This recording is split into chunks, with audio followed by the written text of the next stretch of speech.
got you again. Officer Shapata Yakin. Dropping something heavy for these cowards out here. Yeah. Coming straight from 125th, 1 West, Harlem, New York. Home of the truth, nigga. Man of war with hair wool, no idols, loving judgments. God of the Bible, the men above me shout, Hum Yasha, and all the warriors be like, Hum Yasha. Kingdoms ours, all the heathens forbidden. The chosen bow down to no one, it was written. The men above me shout, Hum Yasha, and all the warriors be like, Hum Yasha. All day as we discuss how they don't like us. Gathered on streets and corners, all is feeling righteous. Real particular, nobody else there to compare to. Train for war, men of war, and warlike apparel. Prefer our leaders, can't get between us, watch where you stepping. Cause a scene, you gon' see how brotherhood is a weapon. Tough skin protect our wrists, teach girls and kids devoutness. Call them prophetess, a priest damn near nothing without it. More than rubies, cute and understanding when describing. Virtue loving, no lip from the daughters of Zion. Gold teeth, earrings, chains, and the rings. Precious metals, fabrics, emphatic stones, and everything. Trying to catch the slang, rewind what we rapping slang. Lost in parables, your scripture breakdowns terrible. Yasha Allah, Prince of the power, we are the Jews. God on earth, you can see it by watching all our moves. Man of war with hair wool, no idols, loving judgments. God of the Bible, the men above me shout, Hum Yasha, and all the warriors be like, Hum Yasha. Kingdoms ours, all the heathens forbidden. The chosen bow down to no one, it was written. The men above me shout, Hum Yasha, and all the warriors be like, Hum Yasha. Man of war with hair wool, no idols, loving judgments. God of the Bible, the men above me shout, Hum Yasha, and all the warriors be like, Hum Yasha. Kingdoms ours, all the heathens forbidden. The chosen bow down to no one, it was written. The men above me shout, Hum Yasha, and all the warriors be like, Hum Yasha.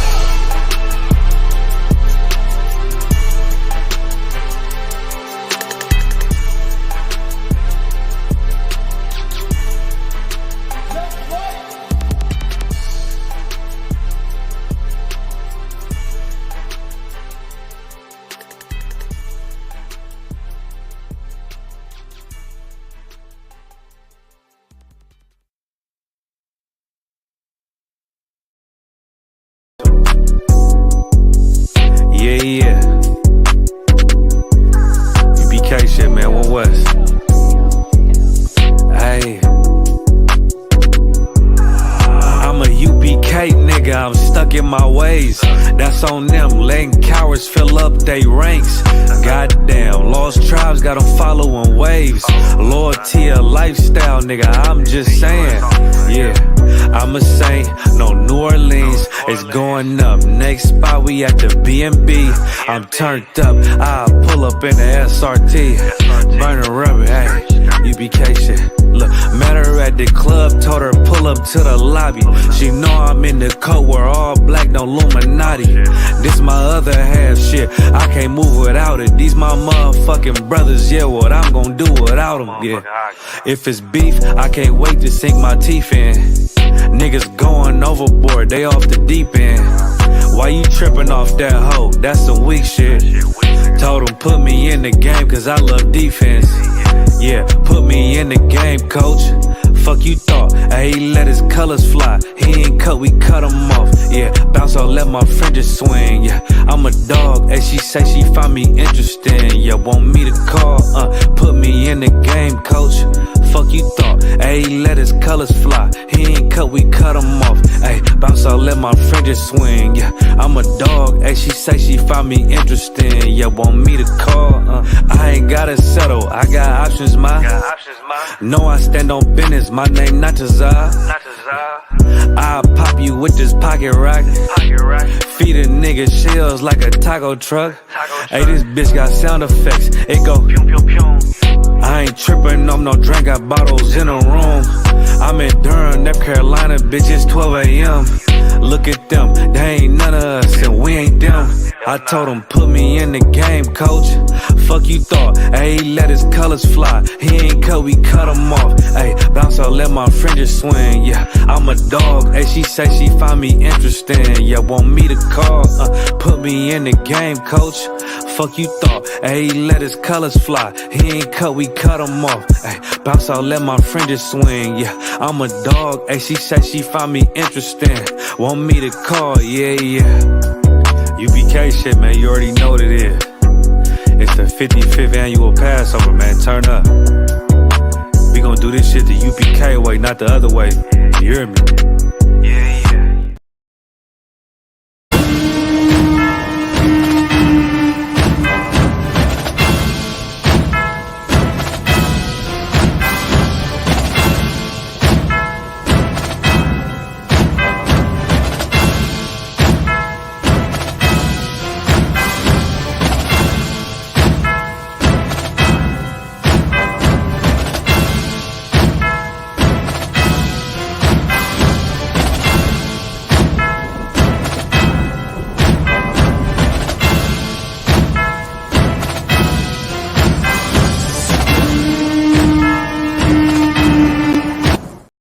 Phones on phones on music, right? Because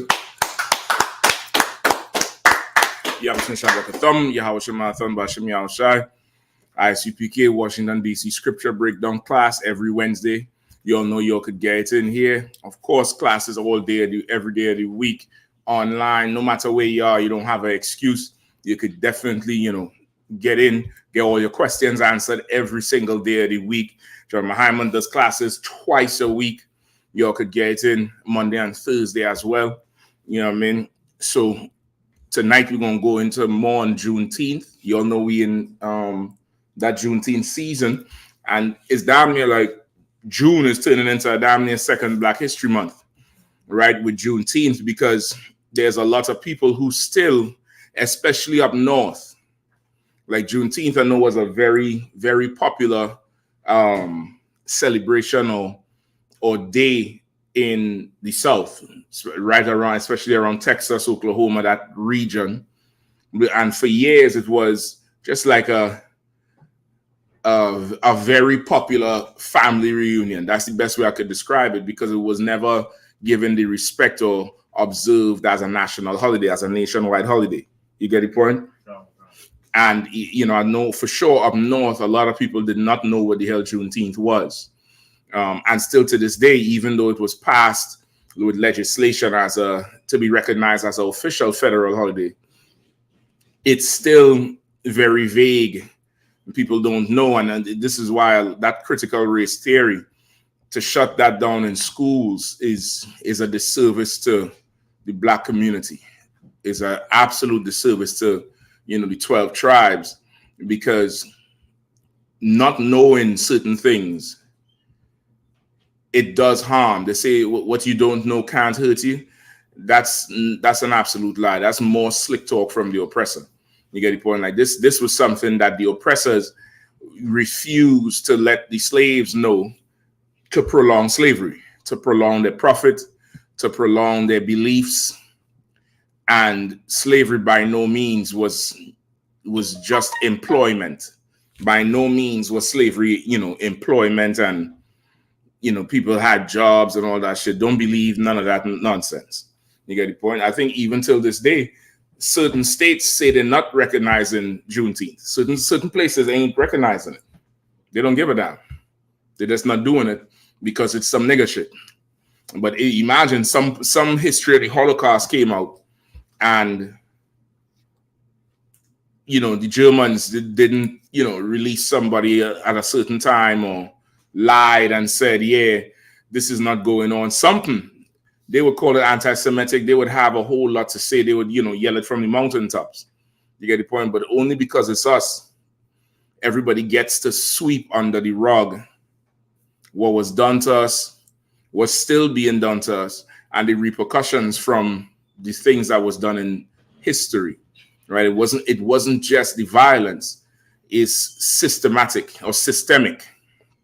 right? Systemic is like a virus that's in your blood, and as the longer you live, the worse the virus gets, and then you could pass it down to your children. That's the best way to understand the experience of slavery in America. It's something that's in you, that lives in you, lives with you. And the longer you live, the worse it gets. And you pass it down to your children.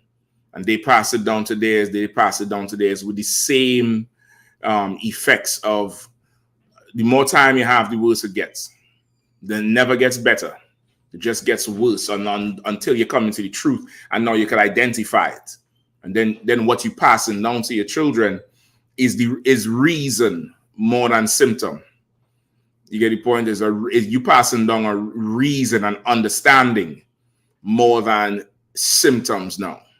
You know what I mean? So it's very interesting, the whole Juneteenth argument, everything about it, and the fact that a lot of people don't know it, and especially devils. Devils don't know it, they don't understand it, and more so they give a damn.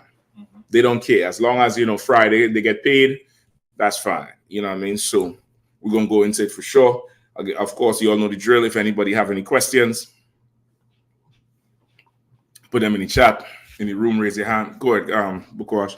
So I have a question. I was hearing on the radio that Kobe Bryant's wife, or widow, is not really dealing with his parents, right? Okay. So basically, they just cut them off because now they're selling some of his memorabilia just to like stay afloat and whatnot. Okay. So the question is like, if a brother like has,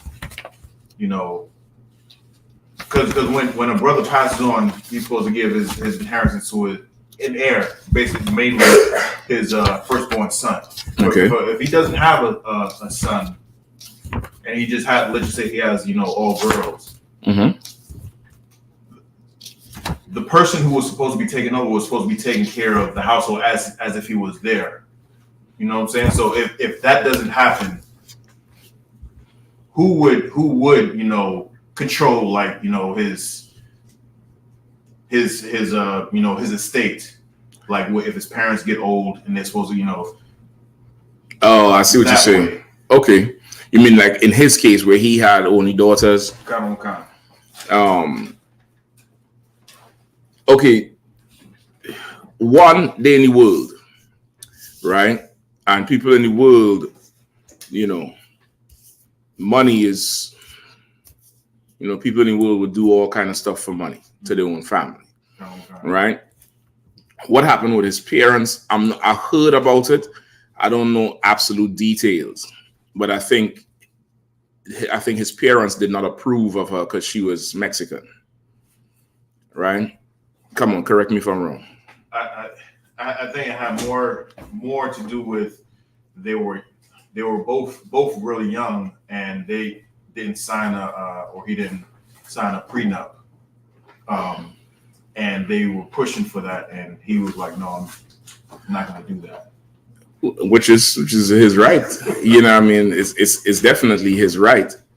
But I believe all that is the argument because she was Mexican.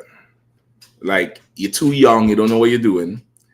And she's not even one of us. I believe that was the argument. I could be wrong. Y'all could check it out. But the whole thing was that this is not you. This is not your people. And of course, he's saying it is, or he don't care, whatever it was, even though Issachar is our people. And of course, his parents is older. They don't know the truth. And I think that was the beginning of the rift and the of them having an estranged relationship, right? Where it's his parents, but they ain't, you know what I mean? Later on, they publicly, I think, accuse her of manipulating him for the money. And that's, really, but the crux of it is the money. Mm-hmm. You know what I mean? He's the breadwinner. It's like a child star, child actor. And how much stories you hear with child actors where the parents just rip through the money and the child didn't get in too much. So it seems to be that situation. Now, I don't know too much details about it. I haven't heard the parents, all this stuff I read. So that situation there, just understand, because they're in the world, they're going to fight over money. They're going to fight over money. And Kobe he's not a regular basketball player. You get the point? He's like an empire by himself. You get the point? He's probably the closest thing to Jordan after Jordan, you know, in terms of what he could generate. He doesn't need the court to do that. Mm-hmm. You get the point? He could not play basketball and still generate shit. So we're talking about a lot of goddamn money. So that's the first thing to understand with that. Some shit like that, it go how it go. Is it right? Is it wrong? Is they in the world? So it's like dog eat dog. It's like a survival situation. Mm-hmm. You get the point? So whatever they do, that's, you know, on them. Ideally, what should happen? Two people getting married. What should happen ideally? You talking about in the world? Ideally is according to the Bible. Well, you know, his heir, his oldest son. Two people getting married. Ideally, what should happen? Like the families would become, you know, families. The families would talk. His father would speak to her father. And now we intertwined. Because they intertwined. You get the point? So now what we beefing over? What's the prenup about? You understand what I'm saying? That would be the ideal situation. The ideal situation is that. Also, where's this in the Apocrypha? Hold on.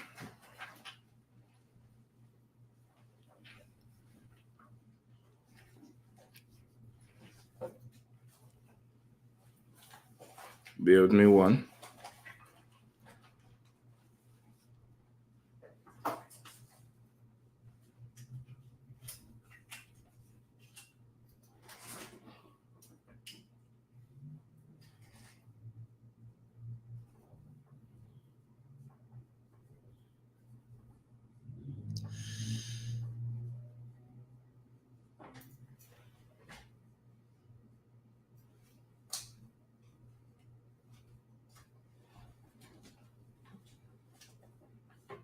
Give me Ecclesiasticus 22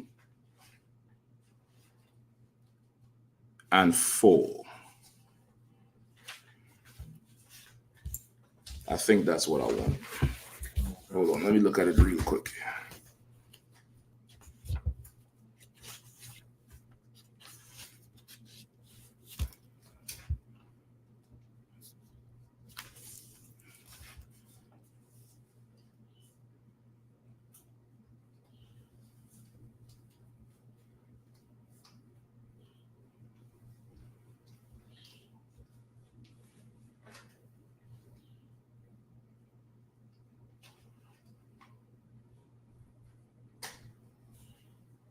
Yeah, give me that. Okay. Book of Ecclesiasticus, chapter 22, verse 4. Mm-hmm. A wise daughter shall bring an inheritance to her husband, mm-hmm. but she that liveth dishonestly is her father's heaviness. All right. No, that's the one. Read it again. A wise daughter shall bring an inheritance to her husband, mm-hmm. but she that liveth dishonestly is her father's heaviness. Right. What's that saying? What are they talking about?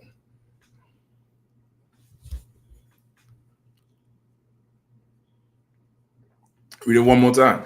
Okay. A wise daughter shall bring an inheritance to her husband. Right. But she that liveth dishonestly is her father's heaviness. Mm-hmm. At least the first part is a wise daughter. She's still connected with the father. So if she goes to her father, and asks him for something, it don't say nothing about connected. I don't say nothing about her asking. Like you said, I really don't have the wise part, but the dishonest part. Yeah, you don't have the wise part. The dishonest part of my bait. You don't know nobody wisdom, but them bitches though. And that's the problem with us. I could laugh about it because for us in this world, the only thing we know is the bad side. Sisters know what an ain't shit nigga is. They could describe that. What's a good man? A man who gives me everything I want. They don't know what a good brother is. A brother don't know what a good sister is. But a bitch that ain't shit, yeah. You can talk about that shit. You understand? That's our problem in this world. You understand? That's our issue in this world here. Go ahead. It's like the dishonest part, like she's going ahead with it without her father's consent, and it's like it's a burden to the father because like. Okay, you're adding in stuff that ain't even there. It ain't even there. Just read it one more time. Okay. Read it one more time. Look at Ecclesiastes chapter 22, verse 4. Mm-hmm. A wise daughter shall bring an inheritance to her husband. Stop there. Give me that part. Clip this back here for me one. You could take it off. One more. Yeah, that's it. If we get one more again, I'll have you put it back on. To water to her. Okay.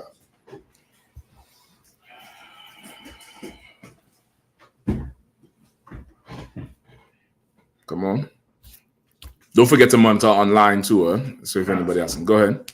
A wise woman, she's gonna bring something to the marriage. She's gonna bring something. She's gonna bring what? Her family's wealth into the marriage. It don't say her family's wealth. It don't say her family's wealth.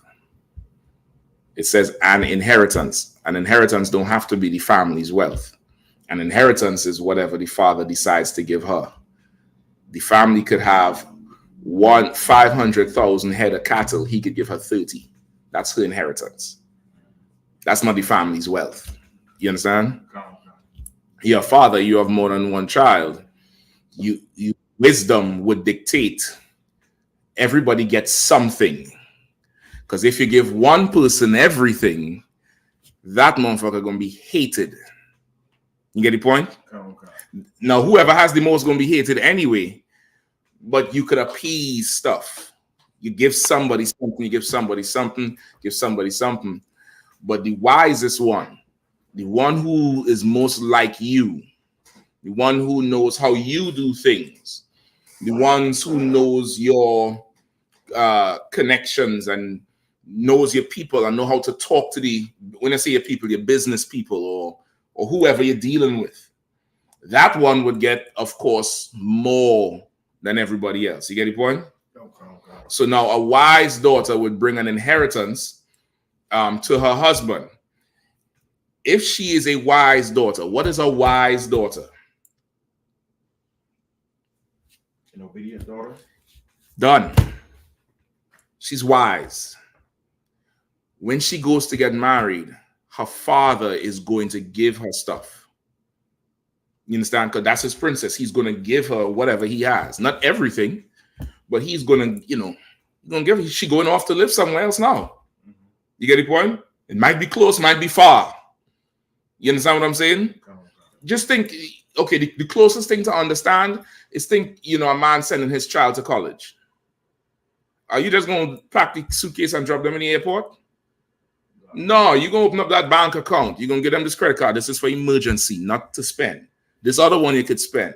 And I set this up where you gain $500 every month. Or, we didn't have much, but we bought you this car so you could move around. Something. You had this clothes here. It's that. It's a package. Now, if this is a unwise child, right? I'm saying child because it might be better for you to understand versus wise daughter. It's the same thing. You have an unwise child or unwise daughter. When it's time for them to go, just go.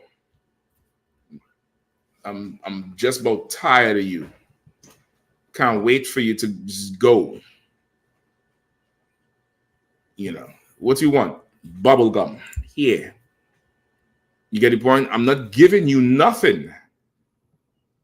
Why would I give you anything? What are you going to do? Party it up, smoke it up, give it away. It doesn't matter. Now, if you're a parent, most parents would still give it anyway, knowing they're going to mess it up. We're giving them anyway. You understand? So a wise daughter, she would get an inheritance. She would bring an inheritance to her husband. Now, that's in the carnal sense. There's also another sense. What are we talking about? Salaki, sir. Go ahead. Hey, what's up, Bob? You have some stuff there? I.S.U.P.K, sir. I.S.U.P.K. God damn. I started to look around the room. I was like, where the fuck that voice coming from? Kazak about the fourth dimension. Hello, Kazak, where you at? Go ahead, all right. It's like, Put this back on there for me. Could it be her increasing his reputation? Right, that's too hard. Break it down some more. So just like in Proverbs 31, where it says like he is talked about in the I forgot the wording of it. Like because in the gate. of her, the gate, right?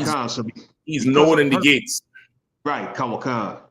Like because of her actions and her virtue and obedience and wisdom, she's known. She increases his reputation. Because she's her wisdom, she obeyed her father, and in obedience, you gain much skill. Right. The trade-off for being obedient is you going to learn everything. Because you listen to somebody so much, this person wants to teach you everything.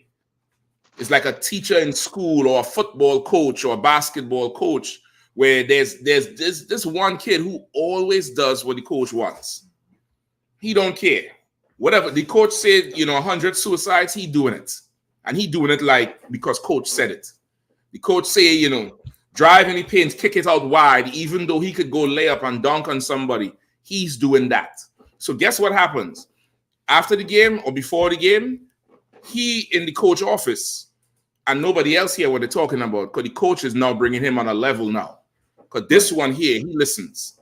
And it happens all the time. Iverson and that coach who was down there in Georgetown. The one with the glasses. Tall brother. I always forget his name. Yeah. Iverson always is super close with him because of how the coach invested in him. Not money-wise, but money-wise too, but the time. But Iverson responded to him. You get the point? So many coaches, and you have that type of relationship. It happens with teachers too, and it happens with parents who have children. There's a child that is just like, this motherfucker listens. This one listens. So now, you're listening here, you're doing these chores. Come learn how to change this oil in the car. Come learn how to check the oil. Check that oil real good. You take the trash out real good. Let me show you how to start this car up. Mm-hmm. You get the point? It's that. Now, motherfucker who ain't listening, I can't get you to take the trash out. You think I'm going to let you even get behind the wheel? In fact, sit in the back. Shotgun my ass. Sit in the back. You get the point? With obedience, it opens up the treasure. It opens up that thing, that treasure trove to you. It works. That's life. That's life. You stay down until you come up. That's life. So now a wise daughter is one who obeys her father, listens to her father, and takes on what he's saying. And because she took it on for 20 years, let's just give an example. She's 20 at the time of marriage. This is 20 years of on-the-job training. This is a person who has 20 years career experience in serving a man. You get the point? Serving a man with no monetary gain. When that brother get her, he's getting an inheritance. He's getting piece of the business. Imagine you open a business and you have branches all over. And the manager is daughters. And now a brother come marry a daughter. He ain't just getting her body arc. He's getting 20 years of blood, sweat, and tears. You get the point? He's getting an inheritance. Like he's getting a huge resource added to him now. And it's because of the father's 20 years of employee training and employee, whatever, how the job sends you on courses and you get certificates. Just think of it like that.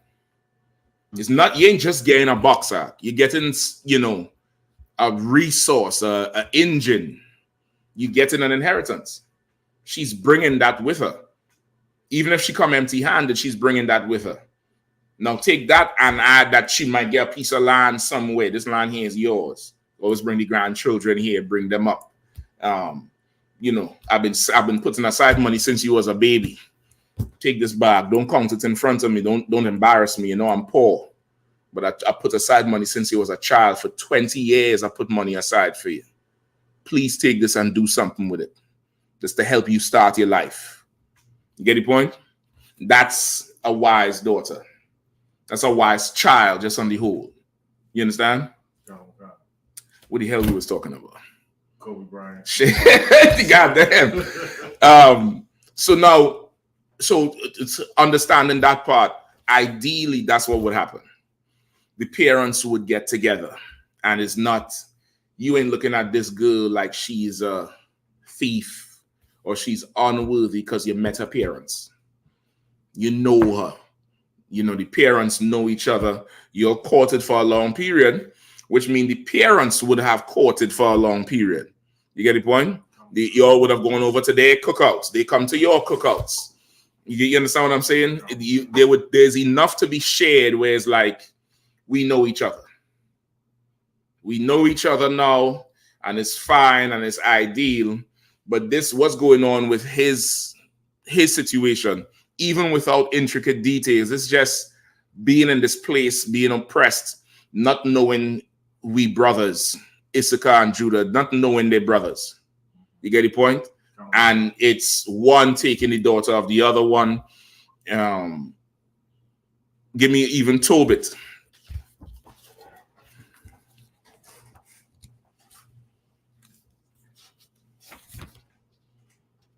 You sent it for Trinidad? He's on. Most likely. Oh, he's on too? Hey, Yapson Shop Thumb. What's going on, Yapson Shop Thumb? Multiple of you all in there? A few brothers in there? Okay, Musa and Christ. Silaki, I didn't know you was on. Yeah. Give me say again. Go ahead. Yeah. Just on that point, we're bringing out. It's like, you know, you're really seeing that why, you know, the dowries and them is be high as well too now, because this sister has some value now, and that value, like our father seen that value. It's like this man who gained this daughter gain value, and you know she would take that value and really, you know, make that man prosperous, just as, you know, because that bringing out, because that time I'm bringing out this woman will really stand this man in any situation, in anything, because now she understands what it means or what value means to everything that she put her hands on. Yeah, you absolutely right, Doc. Like it ain't, you know, you ain't just getting, you know, again, we so diminished in this, under this oppressor. We so carnal about every goddamn thing, and we don't see, you know, what you're getting. You get the point? You don't see the full thing of what you're getting. You know what I mean? So as you saying, which is why the dowries is high. It's not, this ain't no joke. You know what I mean? A lot went into making who she is. Yeah, a lot went into it. And just think old school, where you have a broad who, she can cook, she can clean, she can sew. She could go talk to people for business. She could kill a chicken and do from the pen to the plate, the whole thing. Skin, gut, feather, everything. You get the point?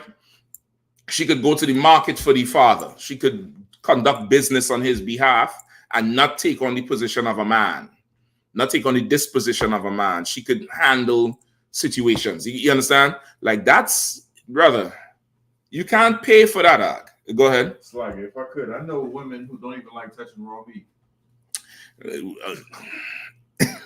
Let me stop. Let me take a drink of water before I start talking shit up here. Yeah, I mean, it's rough. This is a rough, you know, time we're in. And because of that, we really don't understand what it takes. We don't really understand what it takes. And that's why stuff like that happens. And what you see in there happens all the time, you know. The only reason we know about them is because of the money. But shit like that happens all the time, Mark. All the time. You understand? All the time. Give me Tobit 4 and 12.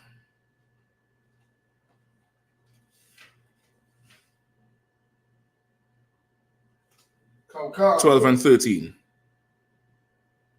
12 and 13. Concord, sir.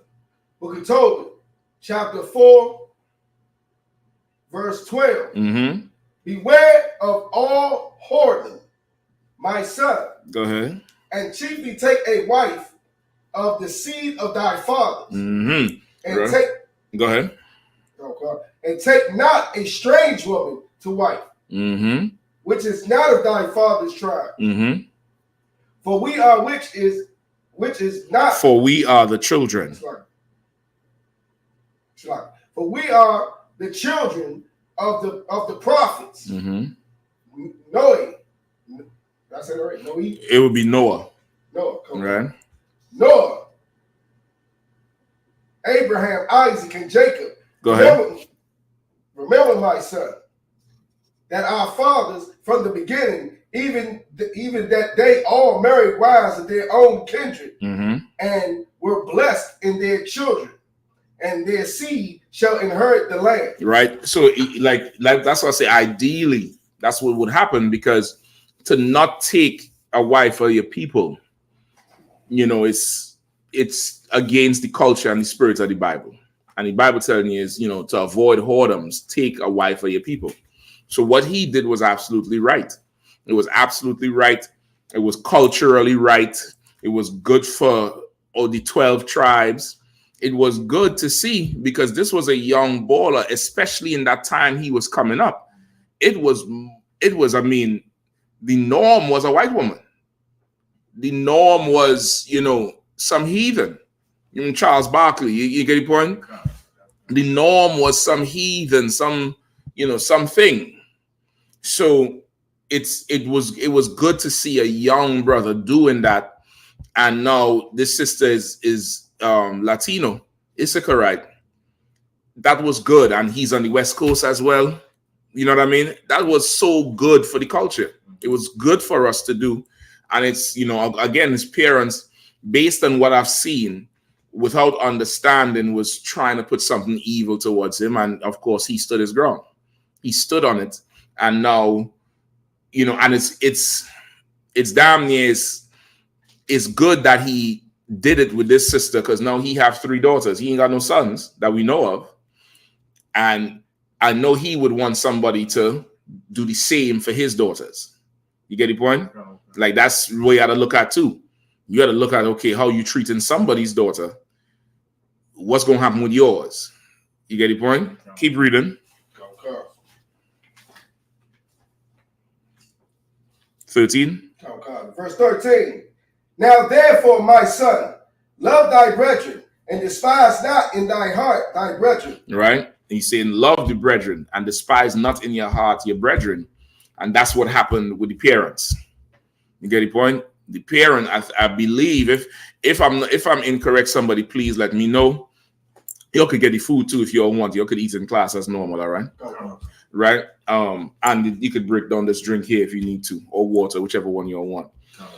But as far as I read, the whole issue with her, with the money and the too young, is because she was I.S.U.P.K. That was the issue. The issue was because she was I.S.U.P.K. And of course, he wanted to marry. He didn't want to just have her, I believe. But the issue was he's too young. There was no issue when it was Brandy, right? Y'all remember that? Remember that he was with Brandy for a short time. I think a few other women jumped at him too, because he was this young, he was a young sensation. Grown women was trying to throw themselves at him. But there was no issue with Brandy. But you bring this I.S.U.P.K. girl, and she ain't famous. Who the hell is she? But he knew I could use that in the house. You understand? And he had some wisdom, because, of course, his parents still together. So he done seen what his father needed. And, he went and found that in his own people, if not consciously, subconsciously in his spirit, he did the right thing. You get the point? He definitely did the right thing. All right, go ahead. Keep reading. Read it again from the top. Verse 13. Now, therefore, my son, love thy brethren, and despise not in thy heart thy brethren, Go ahead. the sons and daughters of thy people, in not taking a wife of them. Mm-hmm. For in pride is destruction, and much trouble. Go ahead. And in lewdness is decay, and great want. For lewdness is the mother of famine. Brother, and the parents is estranged now, supposedly don't have, it's in the Bible. Despising the brother, despising the brothers, despising the family. They didn't want him to marry the girl, and I damn near 100% believe it's because she was not a Negro. She wasn't black. If he had married a Hamite, they wouldn't have had a problem. You understand what I'm saying? Or maybe they would have, I don't know. But the root of it was that. And it's in pride, and it comes from pride, right? Because in their case, it's pride and ignorance, or both. And of course, within that, you say it's lewdness and much decay, because now you don't want to get with your brother and do something, so you're going to suffer by yourself. Think Abraham and Lot. Remember what happened with Abraham and Lot? They were so wealthy and powerful, their servants started fighting. Lot, the scripture said Lot moved away from Abraham and went into a land of wicked men and lost everything, when he could have just stayed with his brother. You get the point? He could have stayed with his brother and gained so much because of the brotherhood. So that's the greater lesson to learn. Now, in terms of the whole who the inheritance and who's right and wrong, who not right and wrong, who would get it and who's what, that's the scripture we read first. A wise daughter. He only has daughters, he don't have no sons. They little girls, when he died, the wife would have a certain amount of control. She's the adult. And then when they get to be adults, I'm sure there's something provided for them. You understand what I'm saying?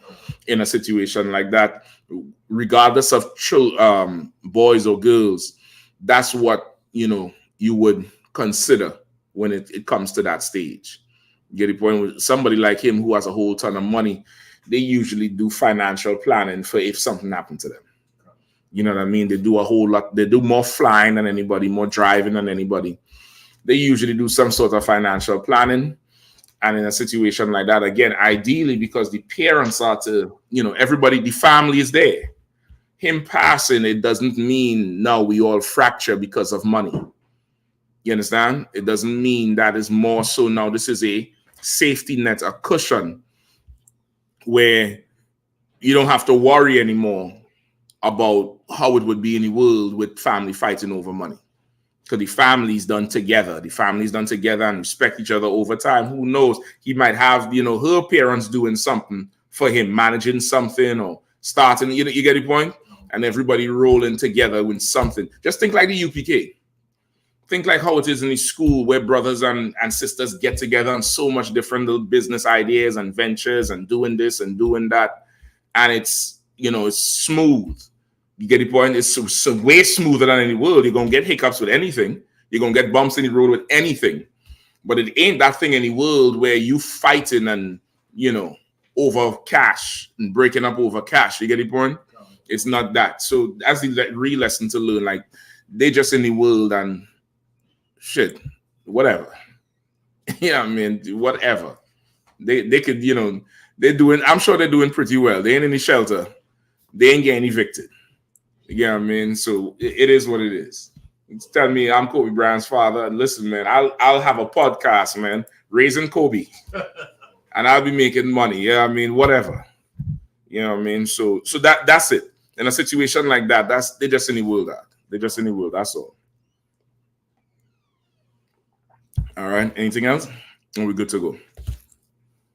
Sir, nothing online. No sweat. If anybody have any questions, you'll remember, let's type them in. Scroll the whole thing too. If we miss your questions early on,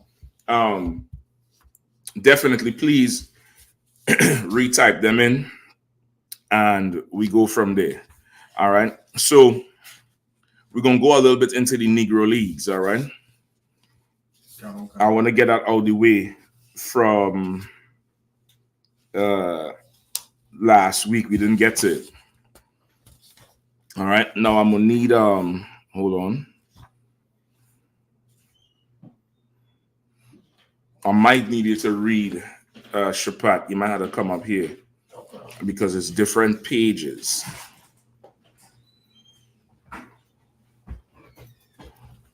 All right. So this is from a book called $40 Million Slaves, written by William C. Roden. You all know now with the Negro Leagues, you could put up a picture of, you know, the Negro Leagues logo or you know, something with the Negro League, a little black and white, good picture.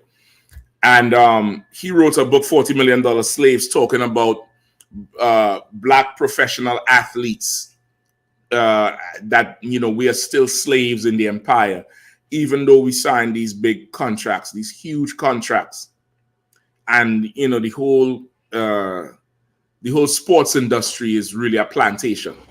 And I mean, it's a real autopsy on the whole system from the neighborhoods, the inner cities, the high schools, to college, to the NBA. He went into the history and the whole business aspect and how they look at us. You know what I mean? And there's a term in here I'll never forget. He talks about the conveyor belt system, where that's how the oppressor designs your NBA, NFL, MLB. You know, the sports we're into now, the tennis, now more brothers and sisters getting into hockey, the gymnastics. There's a conveyor belt system where you get put on this belt and it just runs all the way through to the NBA, almost like the school to prison pipeline. But now this one runs straight into professional, being a professional athlete, and staying on the belt, staying on this conveyor belt that moves automatic. Like when you go to the store, how you put your goods on the little belt and the cashier press a button and it all goes forward itself automatically. Staying on the belt, it's dependent on your ability to assimilate into the system. Political system, religious system, social system, economic system, sexual system. And the more you could stay in the system, the further you reach. And once you start bucking, they don't want you in the system. And players like Iverson, Marshawn Lynch, what's the other one? Larry Johnson. You all mightn't be old enough to remember Larry Johnson. He used to call him the grandmama because he used to wear the wig and he used to dunk in the dress. Right? Certain players over the years have rocked the boat. Right? Certain players have rocked the boat. And Esau, even though they were exemplary players, Esau sought to get rid of them because they rocked the boat. All right? So we talk about them in here. So we're going to go into it a little bit, jump around a little bit in the book, and hear what he says about the Negro Leagues, all right? Give me page 2 from the top here, despite all the way to Y. Hold on, let me see something again. No, don't step down, because you just stay close. Just stay right here. Hold on.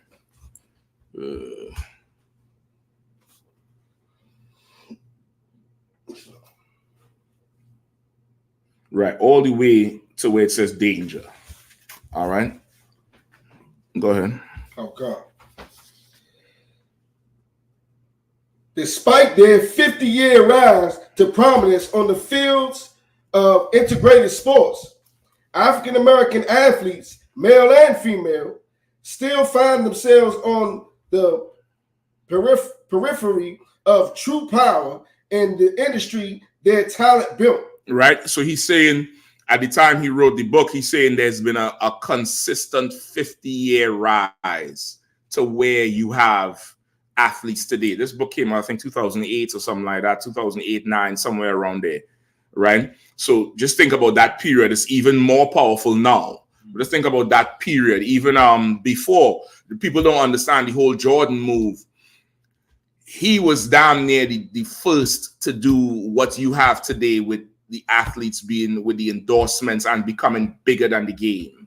He damn near was the first one in any sport. Like that wasn't really something you saw in any sport, where he was the face of it and pushed all over, and the marketing was through him.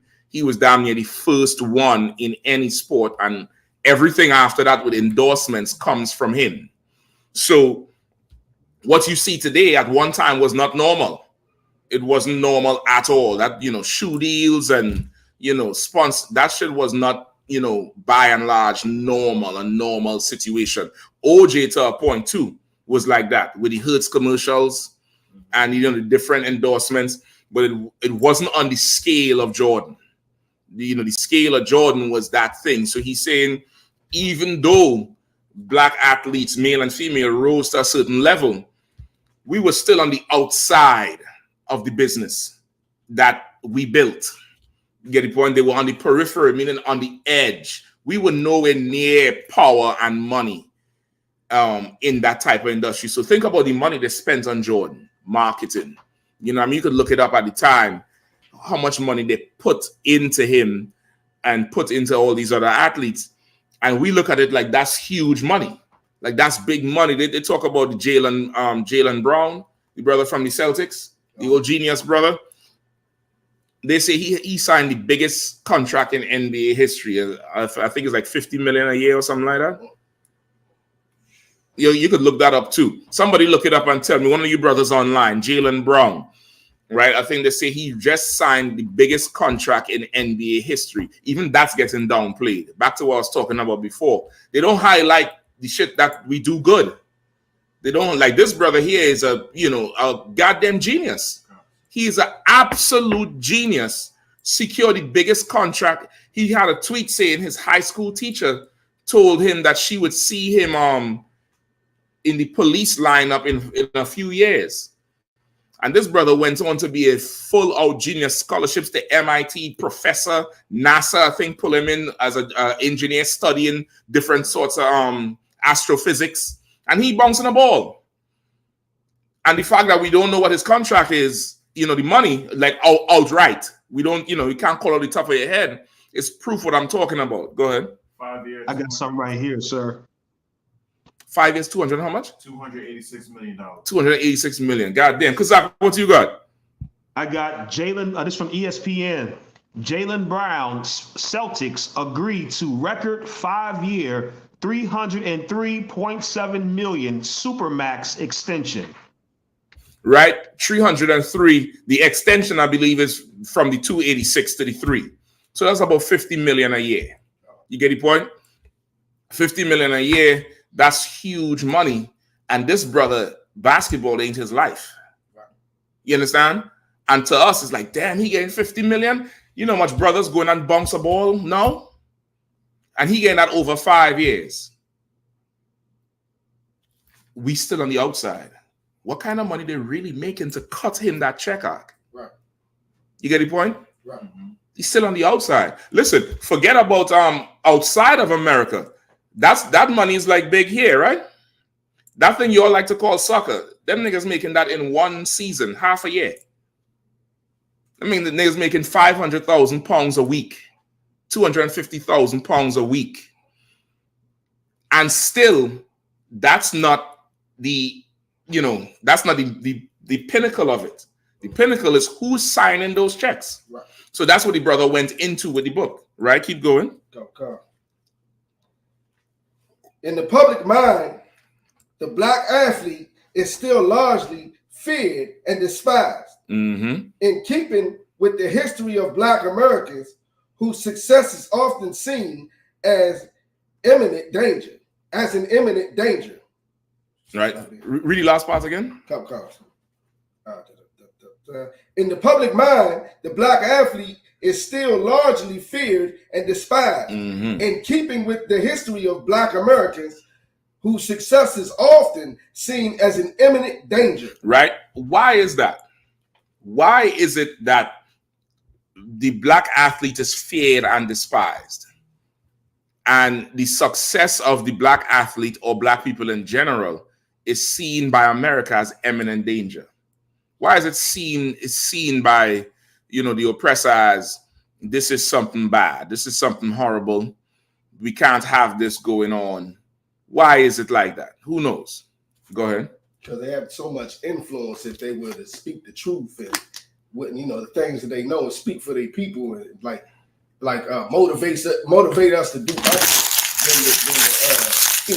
buying and spending away our lives and not and stick together and stuff like that, then we would do it. And that'll be the fall of America. That would exactly they correlate strong black men, especially strong black men and strong black women, and the unity that comes with it. They correlate that with their empire falling, because their empire is built on top of us. You understand? So now if we start actually standing up and standing together, it's seen as a threat. And it says the history of Black Americans, which is why I say this Juneteenth, damn near, it can turn into a second Black History Month. You get the point? Because Juneteenth, even before I'm coming to you, even before the official federal holiday, Juneteenth was damn near celebrated for the whole month of June. Right? It would be week-long stuff, and then it started expanding 2 weeks, and you could find damn near an event every weekend for this whole month of June. And it comes from the revolutions. That's what I would call them. They'll call them slave revolts. Like a revolt is something that's seen as dishonorable, like a mutiny on board a ship, or you get the point, mutiny or rebellion. Slave revolt. Ain't nothing honorable about slavery. This was a revolution. You get the point? Like the Haitian Revolution. It wasn't the Haitian Revolt. You get the point? It was, it was the revolution, which is, it really kind of revolt. It comes from that word. But you hear revolt, you start thinking rebelling, and rebelling against something that's set, right? So they're looking at that, and it's like, if these are the same people who rebelled, these are the same people who fought us, if we give them enough money and they stick together, it's going to be a problem. You understand? It's the same thing with ex-military or professionals, either doctors and your lawyers and stuff like that. It's the same mindset. But because of the schooling, they think that's a more safe aspect. But these athletes got money, they got the resources, they can organize, they can train other people, and they're skilled physically. That's a problem. It's like a military person. Go ahead, what you were saying? It's like you was heavy how you said it, this whole empire is built on top of us. I had a post that I shared on Facebook where you had a bunch of devils playing Monopoly. Okay. On a Monopoly board, and the board had like banks on it, Bilderberg, Rothschild, and they were sitting around the Monopoly table, but under the table, holding the table, was black slaves all bent down. And the it's a picture concert, and the caption said the game would be over if they just stood up. That's it. That's all it, and stood up and stand together. It's the standing together is a huge part of it. Not just standing up, but standing together. You get the point? So that's the reason why it's a fear. It's like what is y'all doing? And that's the system is set up to always infiltrate your money. Your manager, your agent, your financial advisors, they're all together. Kanye West brought that out. The small hats, they have even your mental health professionals all tied in with them, because the money you spending, they create a whole industry for you to spend that $50 million that Jalen Brown gets in. 60% of that money going into the industry. His real estate agent is a white man. Well, typically, that's what happens. Your real estate agent is some devil, some small hat. Your insurance broker is a small hat. Your banker is a small hat. Your doctors, your lawyers. You get the point? And they're all together. They're all in the sports medicine, sports therapy, sports psychology. They're all in there to feed off of you. We don't have our own network of black professionals to go through. You think Yao Ming spent all that money with them devils? Nah, there's Chinese professionals for him to spend that money with. You get the point? Let me get the next page real quick. If you want, you could pull a chair up here. Oh, I don't know if you should sit, go back. I'm just trying to keep you from going back and forth. Bear with me. No sweat. Let me skip ahead. The whole book is excellent to read if anybody wants it. There's so much gems in here. Hold on. Go ahead. Is that the book where the dude said he went to the Negro League baseball game, and he had to ask the people, what are they doing? Because he seen them steal a base. Yeah. That's the book. Yep. And they talk about the industry with the Negro Leagues. How in the Negro Leagues, there was a documentary I had to send you, Bakwash. I might be able to find it. Did you know, brother, the Negro Leagues, right? These brothers who played in the Negro Leagues used to play 2 and 3 games a day, every day, just to be able to make, because it was damn near, the Negro Leagues was such, brothers who, the team, they had traveling teams. There are teams that played in the league, but then they had teams that would travel that was good. And they would travel around to go play other teams, and they was playing, they was really gaming out. It was that this was like going on tour, like a concert. And they would go to Cuba and play out. They would go to Cuba, I think DR, but definitely Cuba, and play. So the whole Cuban Major League Baseball link ain't new. That shit was going on back in the Negro Leagues. Even in the documentary, the brother said he couldn't believe he seen another black person talking Spanish. Like he couldn't understand the shit because he just thought it was just them. And they had the camaraderie there because of the sport. And they was making money, not major league money, but they was able to feed themselves, feed their families. They had to navigate through when they go to play white teams. They might have some light-skinned brother in there, and they would send him in to do the reservation and all that type of shit and get the food. And if the people in there found out he was black or he was on behalf of black people, they would cancel the whole reservation. And it happened a few times where, the shit get canceled and they went hungry. They had to sleep in the bus because the person doing the hotel reservation realized this person here ain't white. You get the point? They on behalf of this damn team.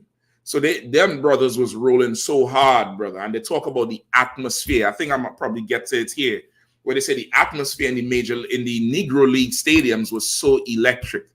Stadiums was packed.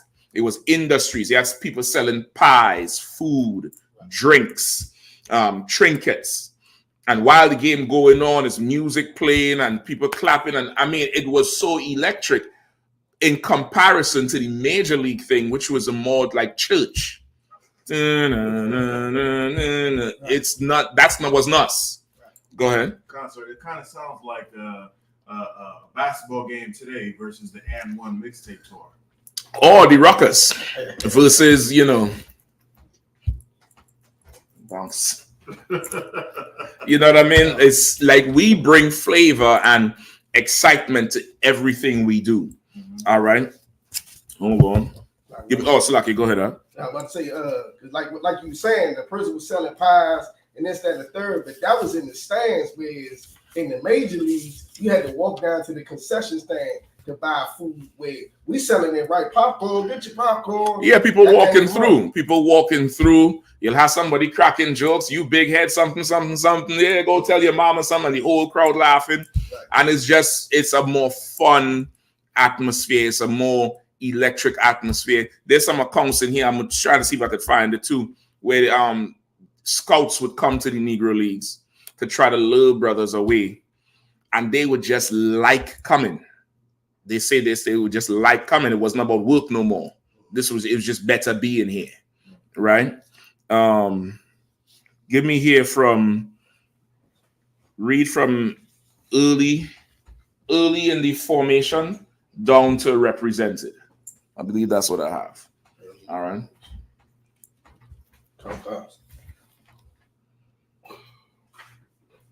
Early in the formation of the United States, blacks. Early in the formation of the United States, blacks became the designated drivers of the Scapegoat Express. We were the.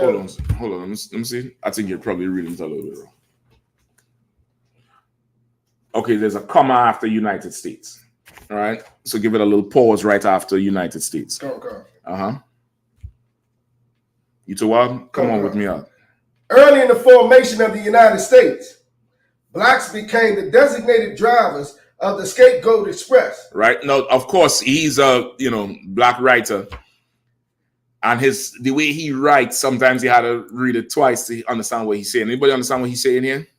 Read it one more time.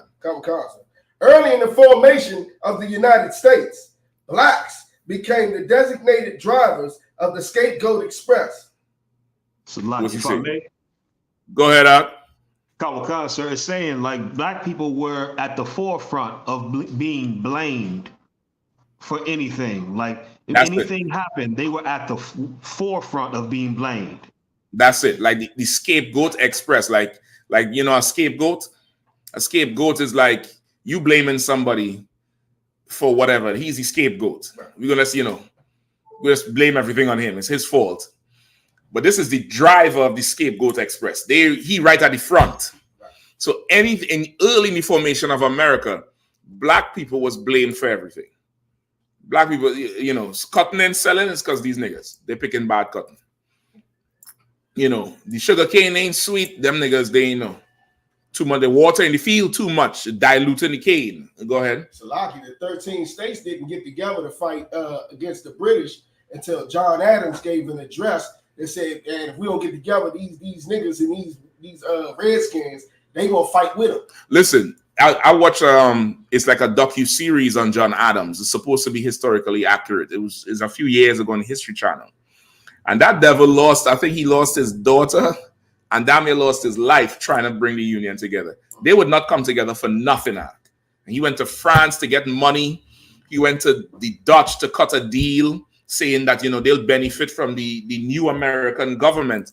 And he nearly died trying to make the Union.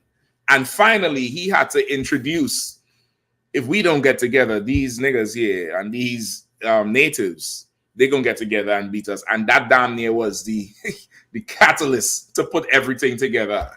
That was the whole catalyst putting everything together. So damn near, when you hear Make America Great Again, it's a cat call, it's a dog whistle to this. America is not great because of these niggas running around. To make America great again, we have to introduce, remember, law and order. When the cops arrest you, bang the head. Remember that? It's dog whistle talk to go back to what it is. But that's a old trope. It's hundreds of years old of blaming black people for everything. In 2009, Bernie Madoff, Lehman Brothers, crashed the U.S. economy. Crashed it, didn't recover for about 4 or 5 years. Crashed it with Ponzi schemes. What did they say was the cause of the economy crashing? Black people buying out of their price range. Black people taking all these housing loans that they couldn't afford and defaulting on it. They say it was black people's fault for overspending because, of course, that's the height of the bling bling culture with the hip hop and stuff. And we just spending out of our range. Come to find out, we was giving them predatory loans that was guaranteed to fail in a certain amount of time. And they was just extorting us with the high interest rates. Right. It's not us, we just doing it. They did it to us. But of course, we the ones to blame. You get the point? Go ahead, what was going to say? It's like I'm about to say, that just brings in mind the scripture, you know, because they couldn't get together on nothing else except for blaming us, where it says they're confederate against us with one consent. With one consent, brother. They are confederate against thee and Exodus. Let us deal wisely with them. You understand? This is that part. This is that thing. And okay, part of it is really all of it is unfounded because at no time have we ever been cruel to them like they've been to us. Right. At no time, none. Even with the Maccabees was the self-defense. And once Maccabees subdued them all, what happened after? Maccabees' descendants went and made peace with the Grecians. And that's how you got the Sadducees and Pharisees, the Hasmonean Empire. And we went right back into captivity. At no time have we ever done that to them. But in their mind, they know they've been so evil to us. So if we ever get on top, they are expecting it because they know you reap what you sow. They know it. You understand? They know it. It's in this. It's in them.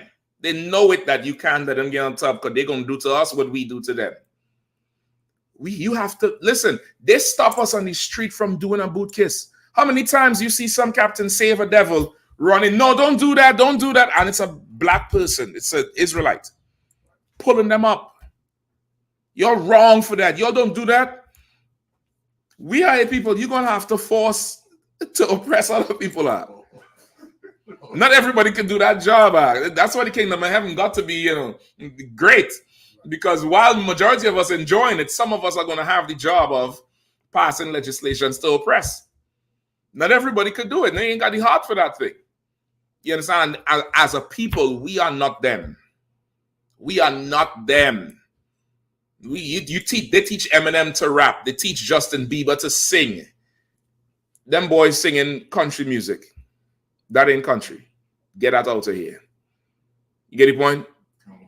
After they stole country music from us. Right. We are not them, Mark.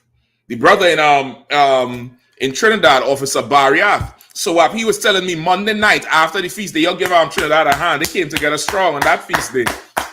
That fish looked mighty strong. Good job down there, brother. Real good job. Officer Bariath lives in the north of the island. So he came down. He could have stayed in the south until the morning, but he decided to go back up anyway. And he said on his way back up, he had to catch these, different taxis, which is like how Uber is without the app.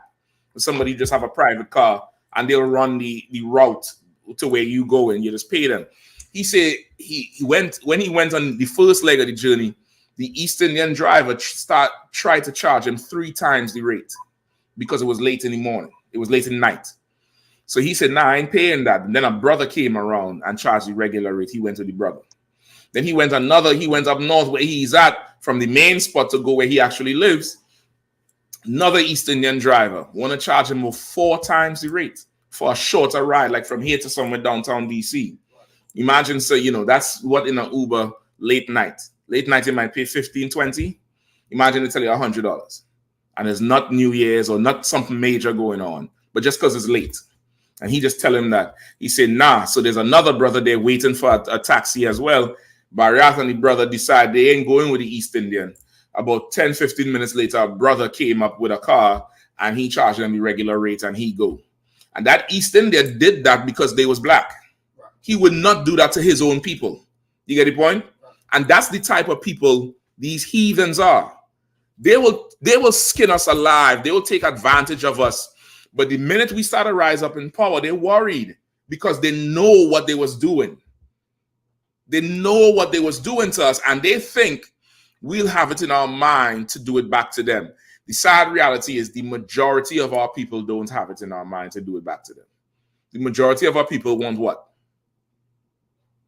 They want to be equal with them. We want peace. Can't we all just get along? Right. I'm tired of the fussing. I'm tired of the fussing and fighting. Let's just get along. Let's just get along. Remember Botham Jean? When the devil killed his brother? It's okay. It's okay. Let's just get along.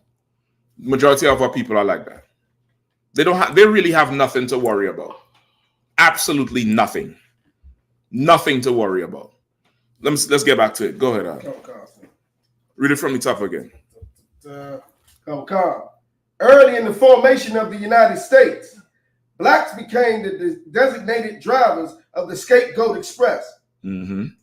We were the indecent others. The nation needed a permanent workforce. Hold on, let me see the word again. Salaki.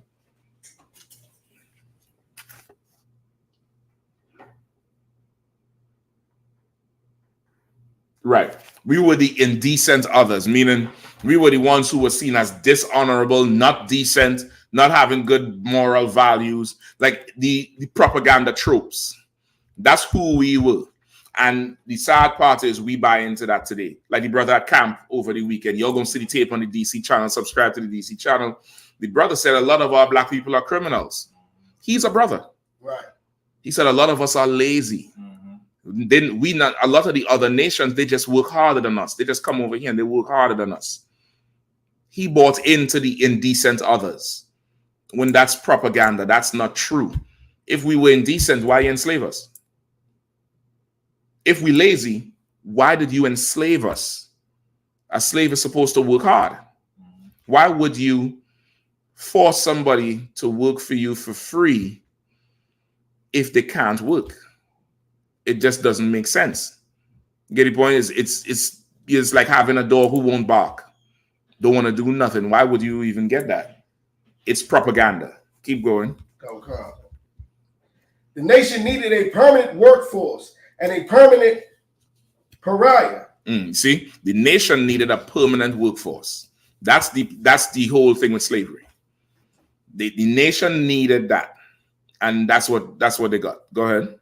African Americans, by virtue of some 17th century decree, got the job. No amount of education, no amount of wealth could remove the stigma of race, the paradox and dilemma of the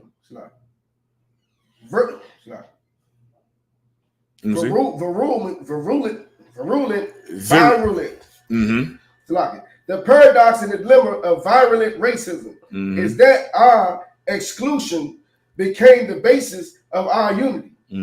The next 200 years, right? Virulent means marked by a rapid, severe, and destructive course, right?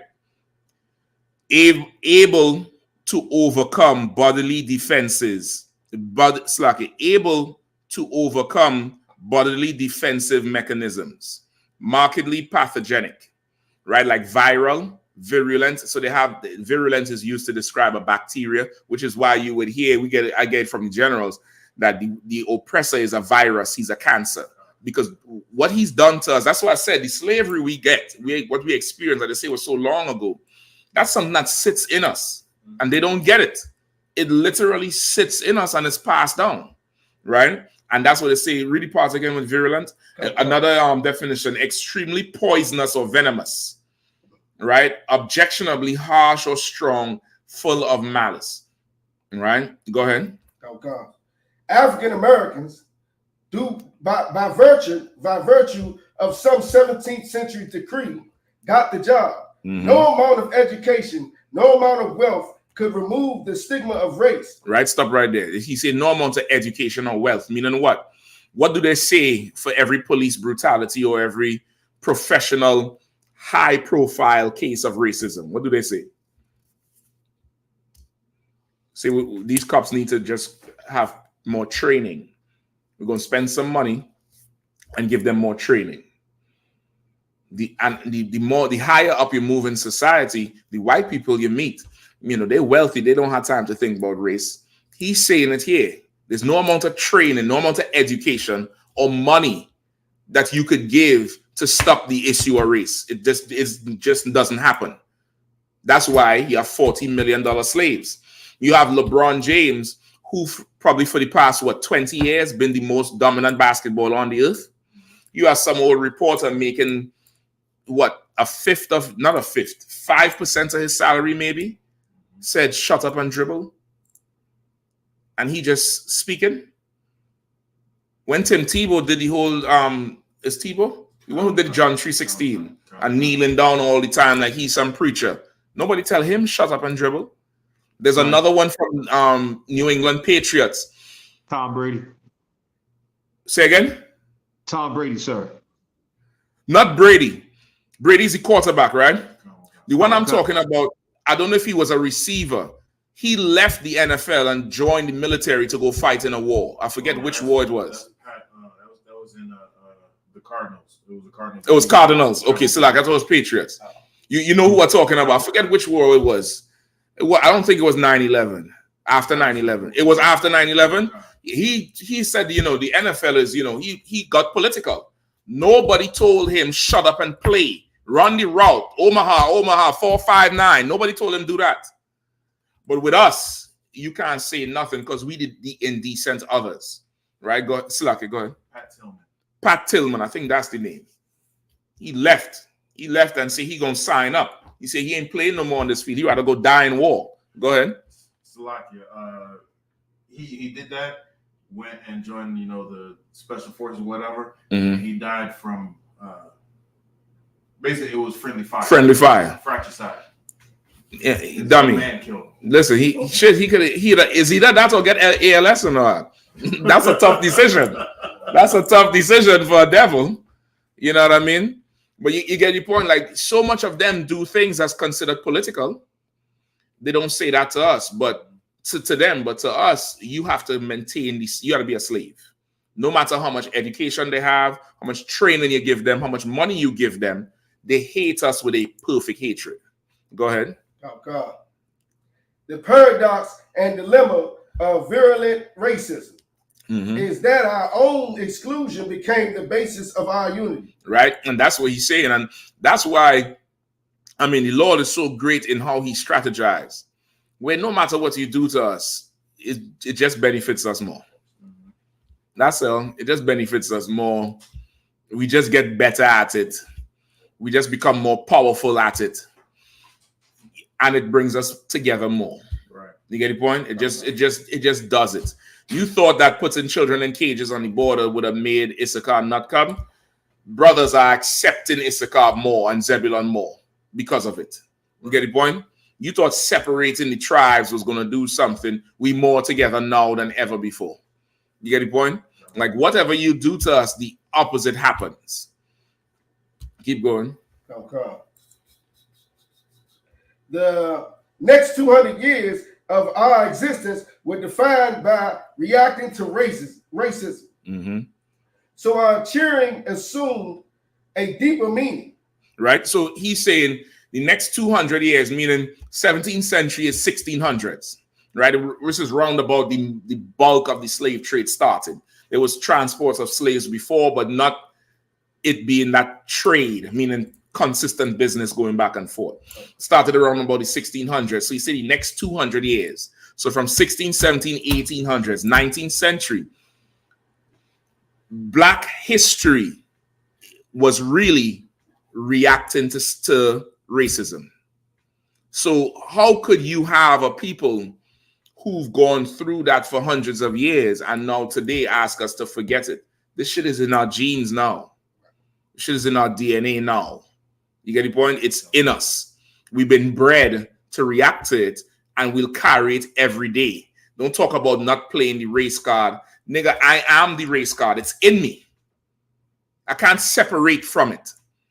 And then he goes on to say, so most of the cheering in these sports was because of race. And it's hard, especially modern day, for especially Tribe of Judah to really see it. Older generation would remember it from the college football games with gambling, the gambling school and the other schools where it was black players running over these white boys. The brothers in the Caribbean. So I would be able to remember. So I remember how cricket was, where cricket was a race sport in the Caribbean, in the West Indies. It was what the Caribbean islands was using to beat them white boys' ass from England. Right? Beat their ass, brother. And I'm talking about the ball is like a baseball. It's a little smaller, but it's still that hard. It's like wood. It's a solid piece of wood wrapped in leather. Right? They call it a cork ball. Like a cork you put in a wine. Like a cork ball. And brother, they would bowl. And you know, in cricket, it's really, you know, baseball, I think, comes with an adaptation from the cricket or rounders. They had an old game in England called rounders. And that's where I think your baseball comes from. It's called rounders. Cricket, of course, is the parent of all of that. And in cricket, they don't pitch the ball straight through the air. You could bounce the ball, right? There's a pitch straight through the air called a beamer, where you could just send it straight down, but your arm has to be straight. You can't throw. You bowl like how you would bowl on the arm. You're bowling over arm. And brother, them brothers in the islands, Benjamin Dunn became skilled with that shit. So much so they had a ball called a bouncer, where you could bounce the ball hard into the pitch and make that shit spin up anywhere. And that joker was breaking ribs, busting chins. They had videos of it. And the English people made a rule. You could only bowl one bouncer per over. An over is each pitcher or bowler would have 6 attempts, 6 balls, 6 attempts to bowl the ball. Yeah, get it, boy. 6 attempts to bowl the ball, and then another pitcher has to come in. Right? In baseball, what is how much? That's for the batter, but for the pitcher, does he have a certain amount of time, or he's just up? And then you could change him at any time. Okay, in cricket, it's a little bit more rigid. Each bowler has six balls per over. Over is like 6 balls the batter had to face.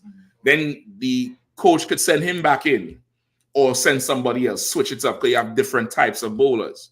And brother, them West Indians was destroying them white boys out because they would bowl that bouncer and it would bounce up in the chin, bounce up, hit them in the ribs. They had to take time off. That's where if you watch modern cricket, they got pads, elbow pad, forearm pad, shoulder pad. The helmet have a whole piece coming in front here to protect the chin. They got pads for the rib, the big shin pad that come up to your damn over your knee. Because them Benjamites was tearing their ass up. And the old school, I hated cricket because it was an all-day game. You playing that shit all day. I hated it. There's no cartoons on the TV growing up because cricket, and it's so slow. I hated it. But as I grew older, I understood why the older generation would sit there and just watch that all day because it was beating up these white people. Beating them up. And that was the basis behind it because it was race. Now, the white boys is running through West Indies. Running through it. And they make the game so global. I think the Cricket World Cup is being played in America right now. USA has a cricket team. Guess who's on the team? Benjamites and Elam. The two teams who was playing the sport and dominating forever. Very few white boys. It's Benjamin and Elam. And you want a green card right now, go get a cricket bat. Play for America cricket team. So he's going into how race was such a part of the sports because this was warfare. And this is the only way we could fully physically fight back without the bloodshed. You get the point? Go ahead. We were cheering for our very survival. That's it. No, keep going. I think you're going up to represent it. Mm-hmm. Black athletes became our psychological arm.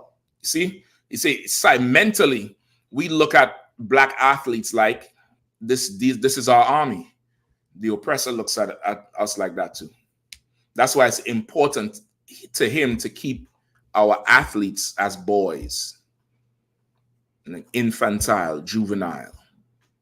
You get the point? It's important to him to do that and never really make you into a man. Even if I'm coming to you, even if you look at how they portray white athletes versus black athletes. Tom Brady's like a man. That Travis Kelce, he's like a boy. And they try to make excuse for his boyish antics. But if you look at white NFL players, the prime ones, the ones who is top, they always try to portray them like they're father. But the black athletes is just a little bunch of little boys running around, just, no real respect. But that Travis Kelce, he act like a little boy. And they make excuses for him. He's just having fun. They win the Super Bowl, like this nigga up there drinking, woo, drink up there, smash it on his head. What the hell is that shit? Go ahead, Shalaki, now I'm about to say, when they made like the gladiator sports and everything, they made it for the people because the people wanted the revolt or whatever. But if you got the people rooting for this one player and this other player going against them, you know what I mean? Like that's representing whole armies right there. So they don't have to fight as far as war armies. It's like the teams are doing it. Fully. To a point, yes. To a point, yes and no. The gladiator sports, of course, was to keep the people down. It was a distraction because the economy was falling. That's another thing. Sports is what they call it is bread and wine. What they call it? There's a term for it. Bread and circus, sir. Bread and circus to water. Bread and circus. Get them bread and get them a circus. They don't care what's going on in Parliament. They don't care what's going on, anywhere. And that's that. You get the point? They just there is entertainment to take the masses because if you don't do that, the people will start paying attention. And we could have some problems. You know what I mean? We could have some rioting going on and stuff like that. You get the point? Let's get some more. Slaki, what's going on? No. Comment? There was one earlier, but what was he comment? False prophets. So what? Appreciate that. I appreciate that. At least you call him my prophet. Yeah, I mean, Right. but the type of prophet is, it's irrelevant, to me. I don't care your opinion. But Tawada, I appreciate your comment, brother. Or devil. Go ahead. Okay. Black athletes became our psychological armor, markers of our progress, tangible proof of our worth, evidence of our collective soul. Evidence of our collective soul. Now you see why we're so tied to sports. Even in DC, brother, I remember being in Trinidad and hearing about the Cowboys and the Redskins, because they would show NFL games on Monday night with Monday Night Football. Dun, dun, dun, dun. Remember that whole thing? The Monday Night Football. They would show that in Trinidad, brother. And something in me, I just like Redskins because of the cowboy Indian shit. I didn't know nothing about football. Nothing. Even when they show the college games, the team I would like is Florida State Seminoles. Something just I always would identify with the Seminoles and the Cowboys Redskins thing, because of course you're hearing the history. I'm like, yeah, that's my team. And today, even today in DC, the Redskins fan base is a racial fan base. They don't want to admit it, but it's a racial fan base. It's an absolute racial fan base. Not racist, but racial, because to most black people, this is fighting and the biggest rivalry is what? Cowboys Redskins. Right. This has nothing to do with football. And not to mention, Salaki, if you looked at the helmet, that was a black man on the helmet, where no other team had a black man as the mascot on the helmet. Well, not in the football, but they had with the Indians in the Atlanta, not the Braves, the one with the not Atlanta. One of them teams had the Cleveland, Tampa Bay Buccaneers. It's a godite face with the feather up. Right, Cleveland Indians. It could be that, and of course the Florida State Seminoles. You get the point? But for us, the sports mean something different because we come from a different background. Keep going. Okay. Our athletes threw punches we could not throw. Run races we could not run. Come on, man. Imagine our athletes threw punches we could not throw. Brother, even being the truth, I tried to resign from the heavy fanatic thing with sports, but sometimes it get me out. Until this day, that Deontay Wilder, he owed me a fight. He owes me a fight because he let that Tyson Fury off. Right. He talked all that shit. Till this day, you beat the older brother, Silva, I think is his name. Older Simeonite or Manassite brother. The Levite from Canada, you beat him out the ring. He kneeling down, laying back like he get crucified. You punish that brother. Will mean something. But you go all the way to England and let that devil live. You don't understand. You athletes don't understand what you represent for black people, which is why I damn near echo what Kaban Johnny Yahanna say when you say hate sports. Because the shit now is not, it's not doing what it's supposed to do. It's not doing. You let that devil live. You let him live. I don't care what nobody say. You let that devil live. And right now, and you should get your ass beat every single time until you start beating them heathens like you beat brothers. You beat brothers like you hate them with their family and the kids in the crowd, and you let this gypsy live. It's impossible. Because of this. Because we're so disempowered, the sports take on a whole different thing for us. Go ahead. Okay. Any competition or public showing involving an African American was seen as a test for us all. The job of the athlete was to represent the race. Come on, man. Say that again. The job of the athlete was to represent the race. Say it one more time. Okay. The job of the athlete was to represent the, with a capital T, race with a capital R. Listen, man, you athletes, you have one job. Go out there and do it for us. You have but one job. That's it. Now take that to Dwayne Wade and that little girl he raising. Your job is to represent the race, man. Your job. You think Yao Ming come to America to just play basketball? He's representing China. Everything he did was for that. You get the point? Issachar still has that part in their culture. When I used to ride boxer or, run or something, they know they're running for La Raza. They understand that part. They understand that a loss don't mean a letdown for you and your team. It means the whole nation get let down. They understand that part. We need to get that all the way in there. If you're going to choose sports as a profession or anything, you get the point? You had to go in there and you better compete like your race depends on it. You understand? Like self-esteem comes from it. And that's what we draw. We draw self-esteem from these athletes. We absolutely draw it from the achievements. We feel like we won. You understand? It does something for us. It's different for the oppressor because what we feel when Mayweather wins or, some black team wins, white people wake up feeling like that. Because the TV tells them that. The cartoons show them winning. Every movie, Gladiator is a white man arc. You get the point? Everything. Troy with Brad Pitt is a white man. Game of Thrones, white men. Everything is telling them they're the best. They wake up feeling superior. You need a season to give you meaning. Say again? Exactly. You need that thing. The Avengers. He a purple man, but he white. The one with the chin. Right. Thanos.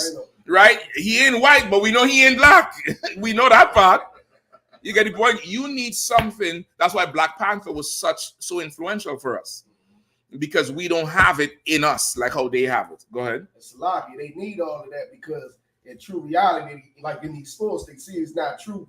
It was a comedian I saw. And he was like, the trans is taking over the women's sports. Mm-hmm. And he said, I pray that they all trans take over the sport of women. So, then you wonder why he said that. Mm-hmm. He said, because then women would know exactly how it feels for somebody else to come in and dominate like us white boys with black people.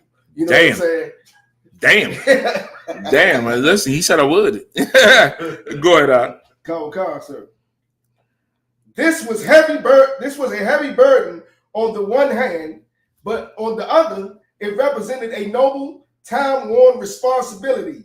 You always represent it. You understand? Like this was it was a heavy burden, but it was a noble burden.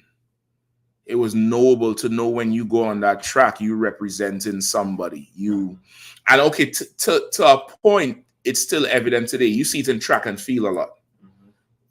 Judah is not running for America no more. They'll do that so they could get on the team. But when Judah get out there, they know you're doing it for your people. You get the point? Them Benjamites, when Usain Bolt gets on there, he know Jamaica's on his back.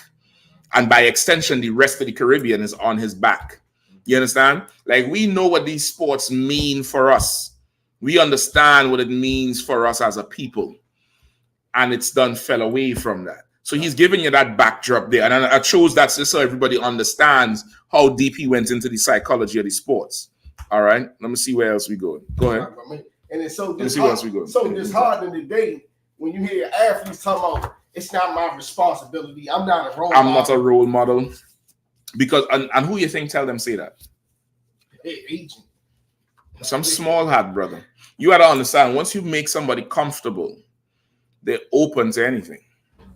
You know what I mean? They're open. Grab that light there for me. Out there. You could grab your water too in the meantime. I'm going to find the other thing. Once you make them comfortable. In the book here, I'm not going to read it tonight, but it's going to go through. It goes through how he explains that the athlete you take out of the suburbs, out of the inner city is totally different to what you polish up and put on the court. And it's a totally different bait game. And you could say certain things to him here, but you can't say that now when he's comfortable here. So when you hear athletes come out and say, I'm not a role model, I'm just here to play basketball and blah, blah, blah, blah, blah. Brother, they done bought, a $20 million house for your mom. They done give your cousin a job. They done, bought you some Bentley. or leased it till you get bought, whatever, and say, man, listen, look at what you're doing for your family. That's the people who love you. You don't owe them nothing. Where was the rest of them when you was poor on that streets in Southside, wherever? They come and they have psychologists analyze you. And then the psychologist will have a meeting with your agent and your handler. And they'll know exactly what to say to you. They know your character trait and your personality type. You know what I mean? If you're an alpha type, if you're a type like Ja Morant, somebody has to talk to you different than Kawhi Leonard. Because Kawhi Leonard, he ain't flashy and fronty. You get the point? They have people watching everything. You're watching your social media, seeing your friend circle from college, checking out everything. So when they come to you, brother, you best believe they done sat in a room and rehearsed that. And even the order they walk into the room is rehearsed.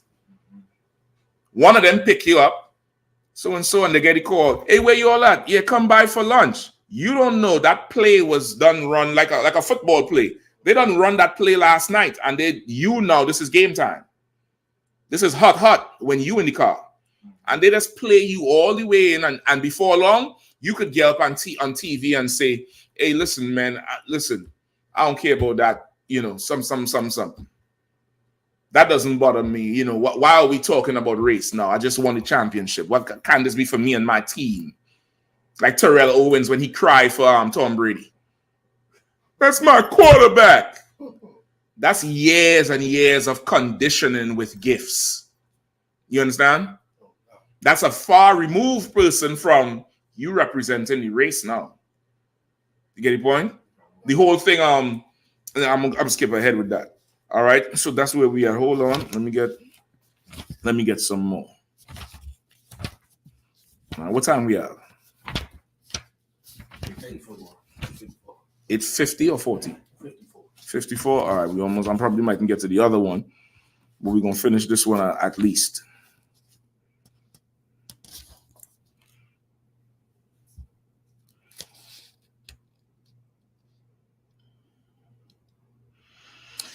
Get me a picture of Arthur Ruby Rose or Rube Rose. It's okay, Arthur Rube Foster. Arthur Rube Foster.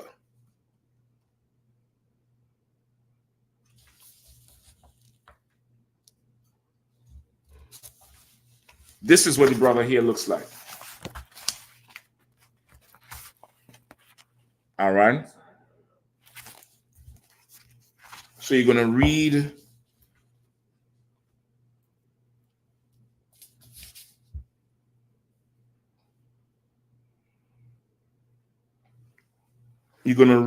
this caption under the picture and then the first paragraph on the next page. Right? But read everything. All right? You got the Ruby that same picture. To water. That'll work. Go ahead. Okay. Arthur Ruby Foster was the founder of the first Negro National League and part of the Renaissance generation of African Americans in the 1920s. He sought to organize Black talent in order to empower and to energize the African American community. You understand? Like that was his main, his focus, his mission. He saw what was going on. And he said, this thing needs to be organized. Because like I told you, them brothers was touring all over the place. I'm gonna find that documentary and post it. It's a little long, but there's parts in there. I mean, the whole documentary is good. They talk about how when they came to recruit certain people, they came before Jackie Robinson. And brother, I think even with Jackie Robinson, they didn't pay for them brothers. At one time, the league was trying to keep them brothers. They said they don't want them brothers to go nowhere because it'll destroy the community, because the community is tied with the league. When they realized they couldn't keep them because the money they're offering them brothers is just way too much, they say, okay, let's work in the contract where these white teams is going to they're going to pay the team and the league for the brothers so the league could have money to grow more brothers. Then white boys came down there and gave them verbal agreements and contractual agreements and never paid. That's why the Negro Leagues died. Not just because players left. The white man is the goddamn devil. That's right. He's the devil. There's some sister who was running some team. I forget the name of the damn team. I'm going to look it up too. I think was she in New York? And brother, she was shrewd with business, Ark. And she was holding them to the fire. And they ain't pay. They ain't pay. Money just dried up for the Negro Leagues. Because they say, you know what, we can't stop them players from going. They want to go, they want to make money. They'll come back and spend it home. But the league won't disappear if we don't get no sort of remuneration package for growing, for farming these players. Them white teams promised to pay and never paid. Never paid. Just screwed them over. Because really, they didn't care about bringing black excitement to the white leagues. They cared about destroying what we had. Right? Go ahead and read that. Courtesy of National Baseball Hall of Fame. Mm-hmm. 4. The Negro Leagues. The dilemma of myopia.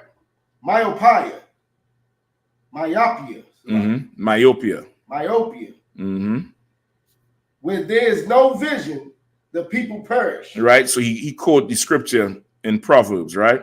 Myopia is a condition in which the visual images come to a focus, right, in front of the retina of the eye, resulting especially in defective vision of distant objects. So, okay, hold on.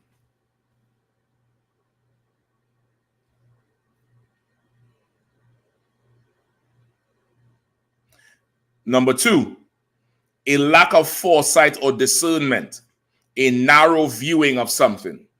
And our people are by and large like that, and it's because of the oppression.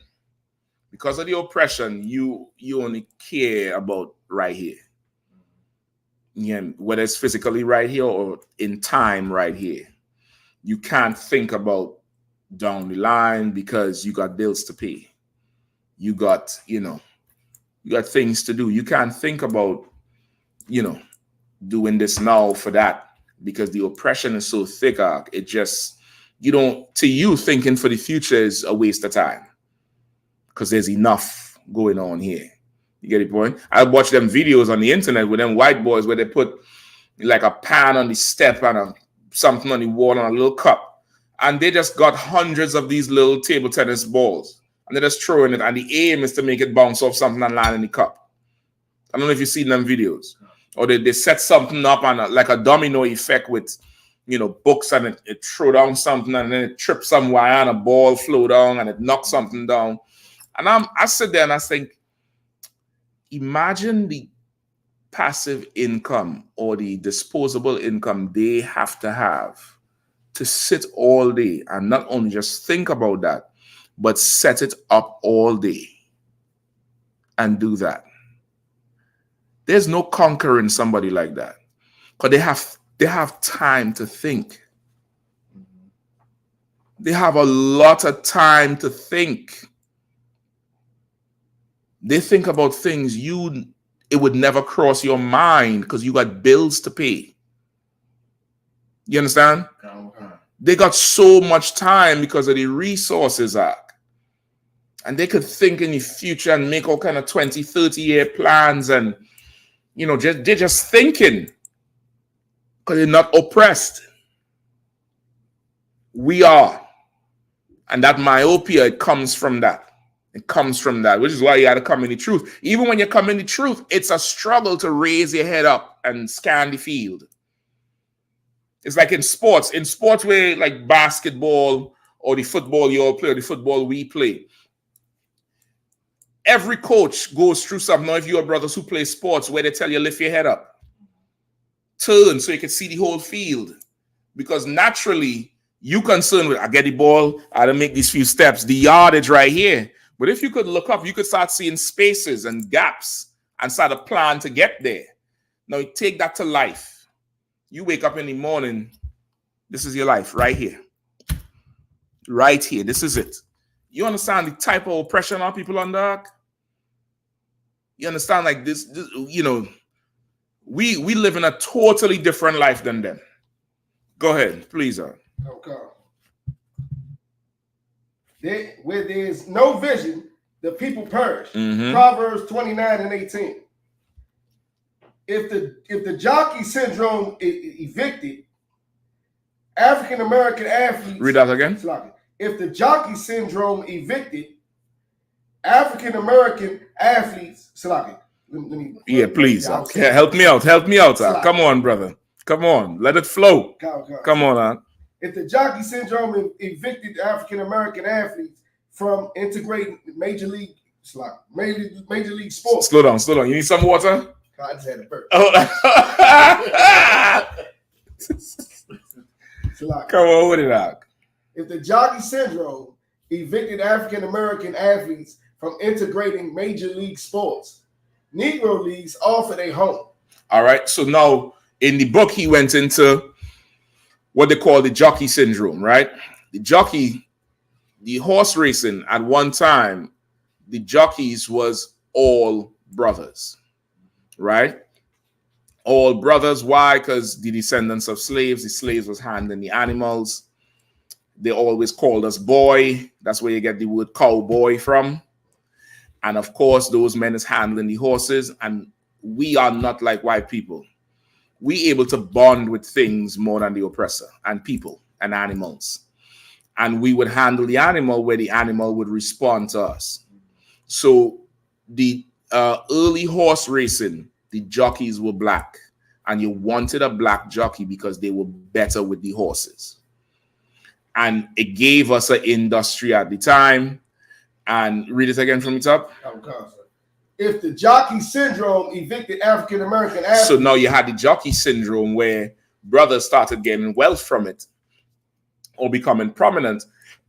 And when there wasn't, if there was excluded, the horse team would suffer. The oppressors sought to replace those brothers. So it said the jockey syndrome evicted the tribe of Judah from sports, from integrating into the sports.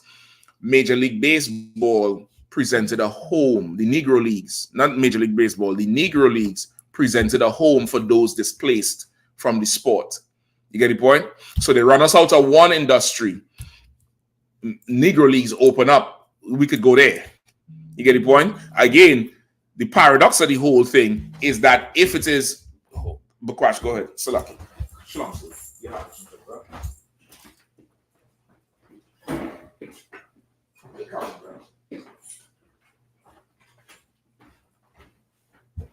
Okay.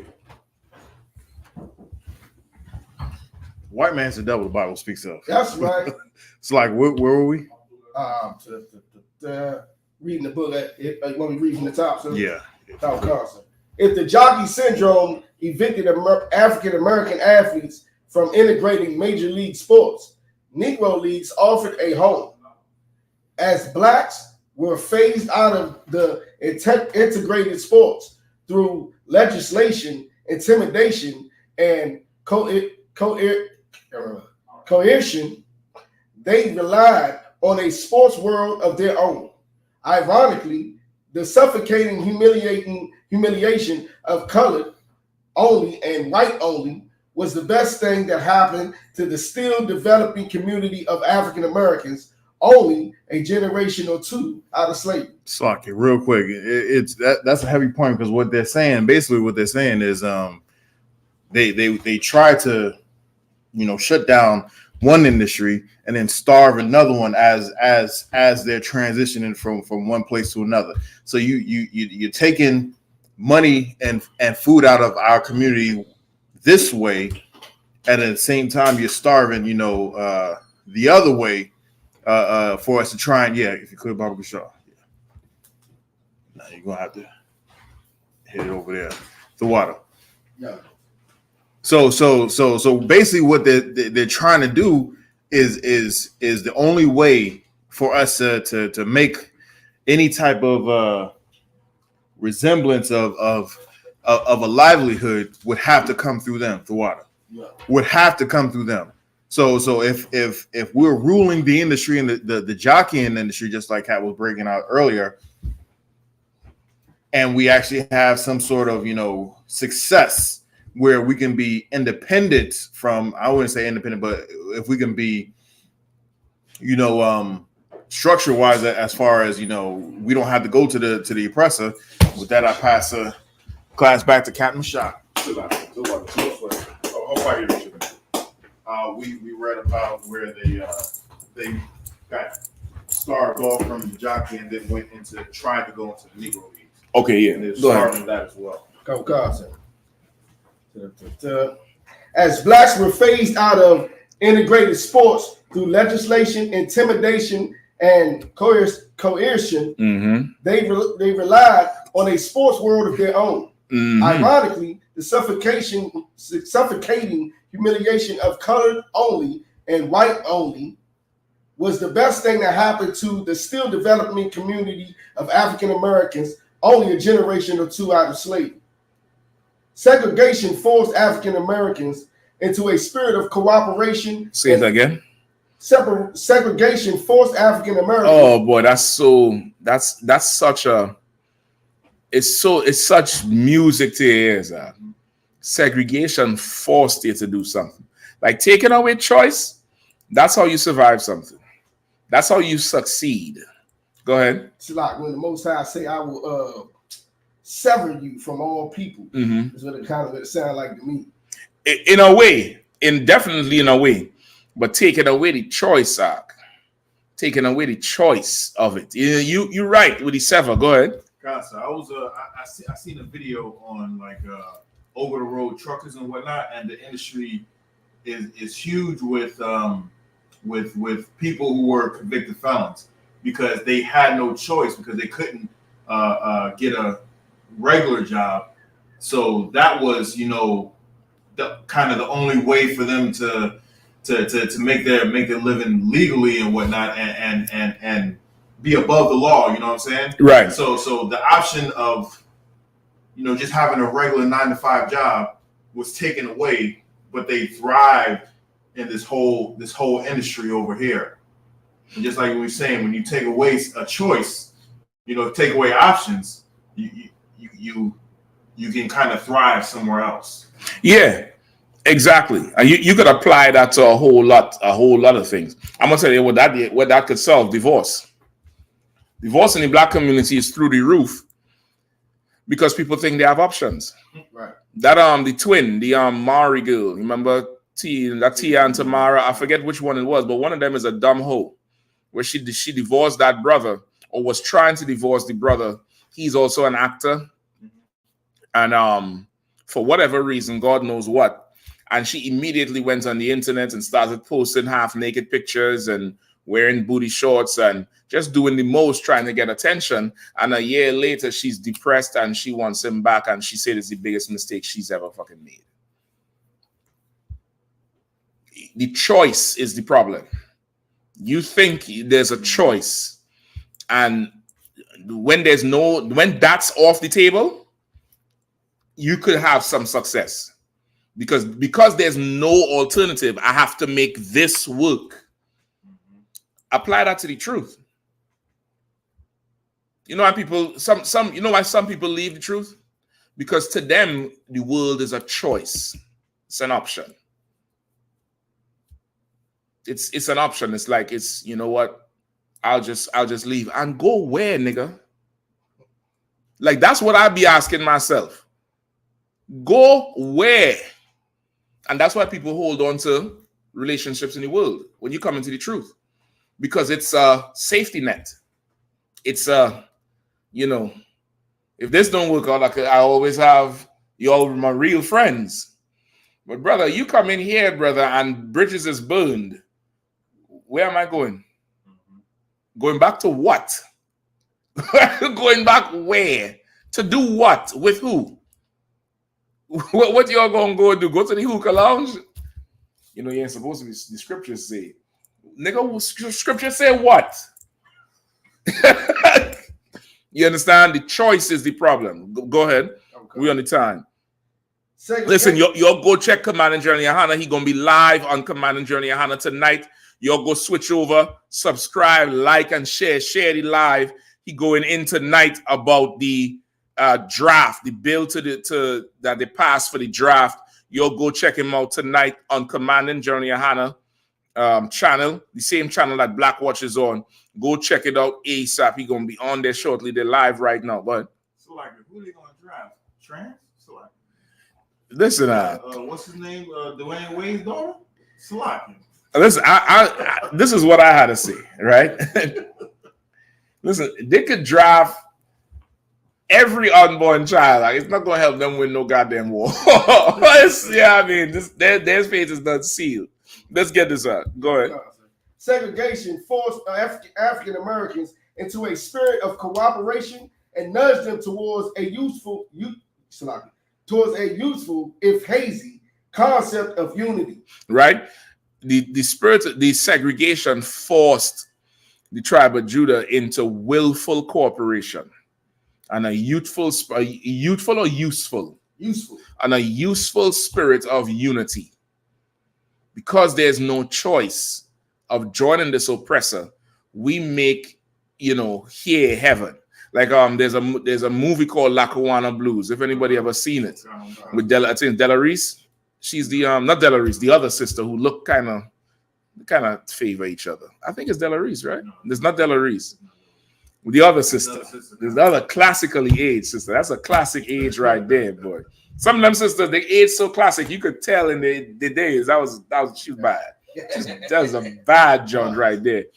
And in the beginning of the movie, they was talking about the slavery and how the segregation, like everywhere was hell. So we had to make a little piece of heaven for ourselves.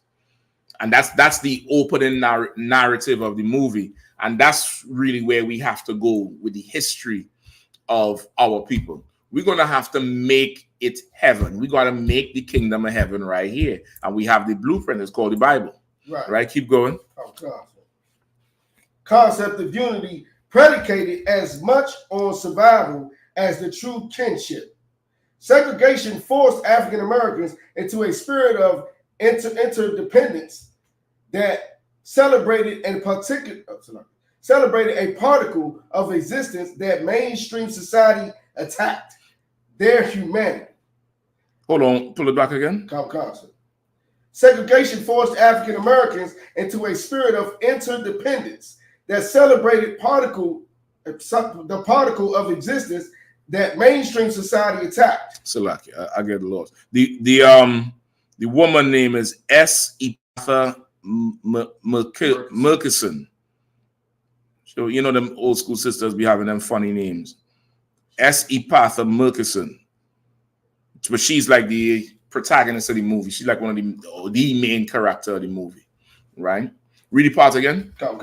Segregation forced African Americans into a spirit of interdependence that celebrated the particle of existence that mainstream society attacked. Right, their humanity. Right, we started, because of the oppression, started celebrating our own humanity,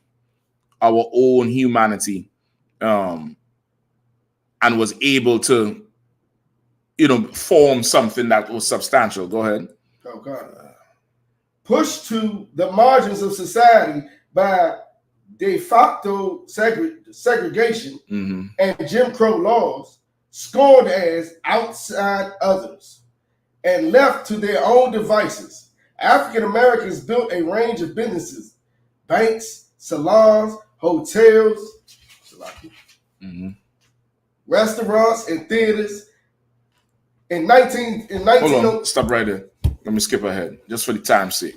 All right. Almost ended perfect. No sweat. So you see what the forced segregation did.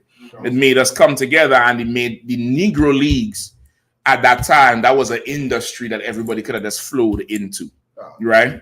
Go ahead. That's why I always tell people, like, I'm not voting for Trump and I'm not for Trump.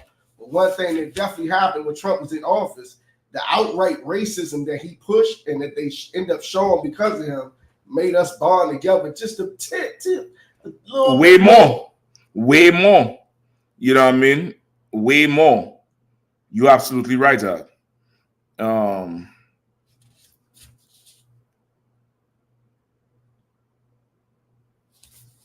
Hold on.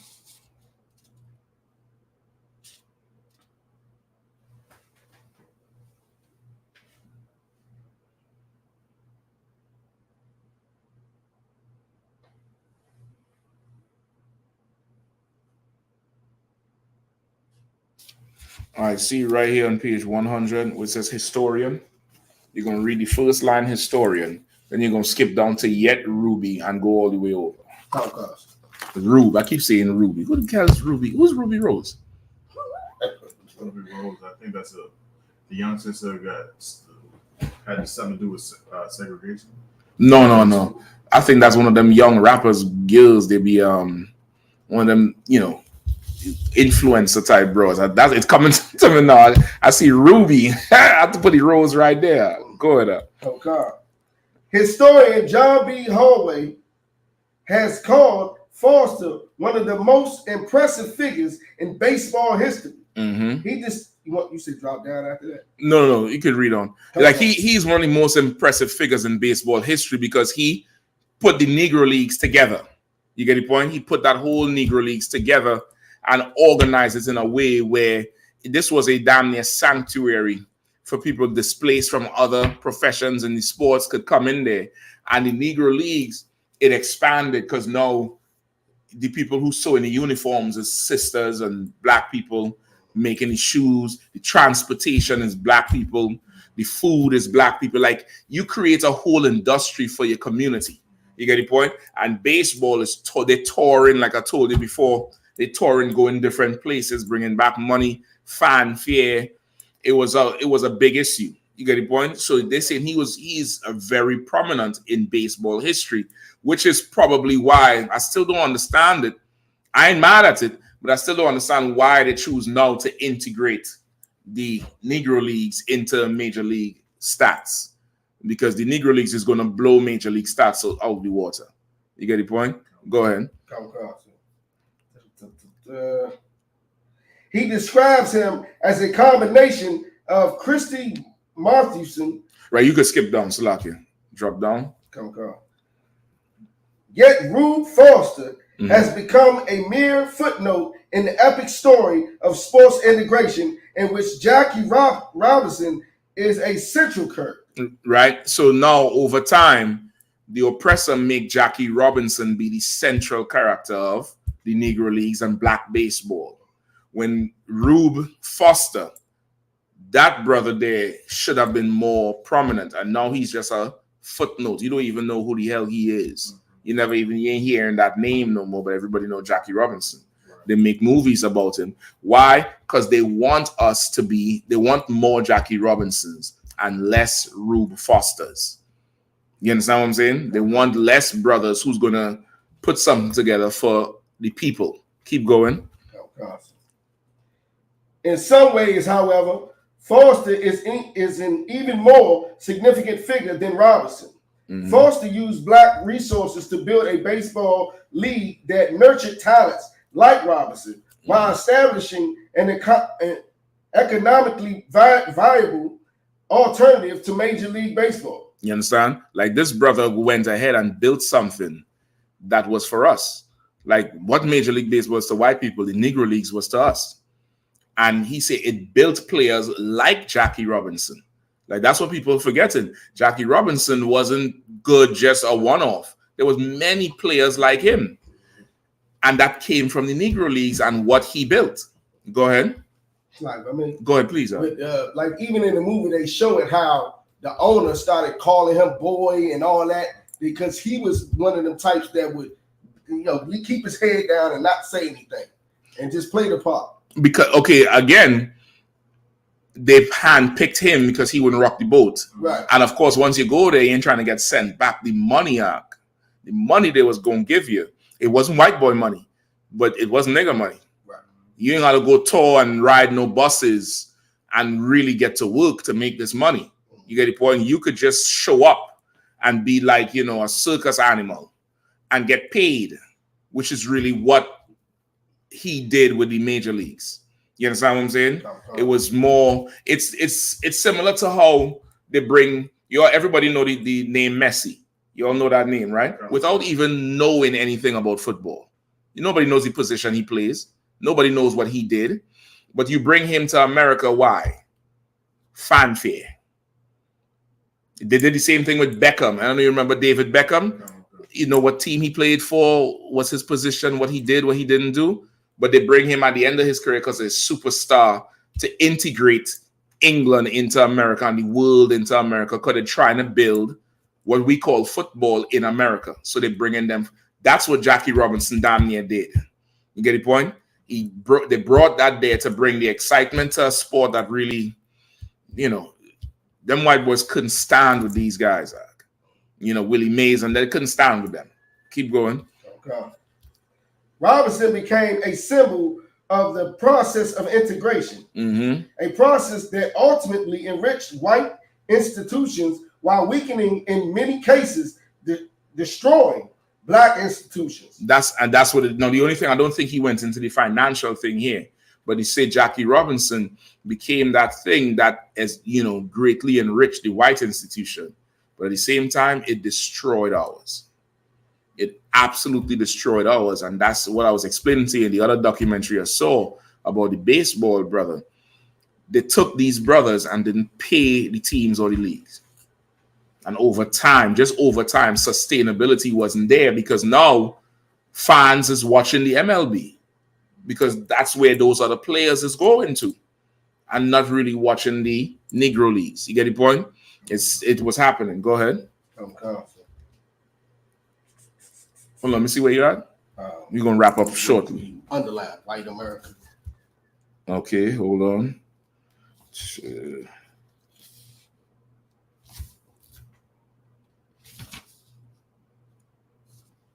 Like on me. Go ahead, please. It really just brings in this full circle, you know, brings a light that, you know, they can't be up unless we're down. And if we come up, they're down. Well, that's in the Bible. Constantly. That's in the Bible. You get the point? That's biblical right there, where it's the hand of man is between the heel and the hand of Jacob and Esau. Oh. It's the Gentiles gaining from the fall, how much the world would gain if we fall or if we rise in Romans, because that scripture is twofold. That's all over there. I think we might have to wrap it for time's sake, but it's going more into it. Just read a little bit more, the underline, and then skip down to the bottom of the page. Hold on.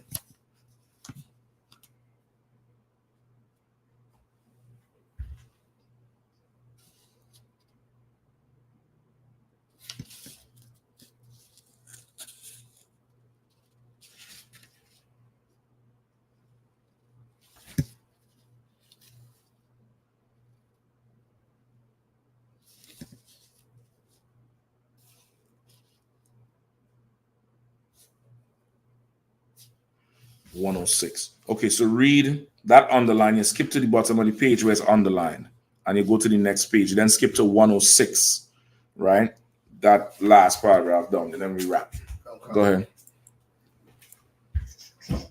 Salaki, go ahead, please, real quick. White America determined the pattern of integration. The white power structure chose blacks who made whites feel comfortable. Salaki, you said skip right back down out there? Read it again.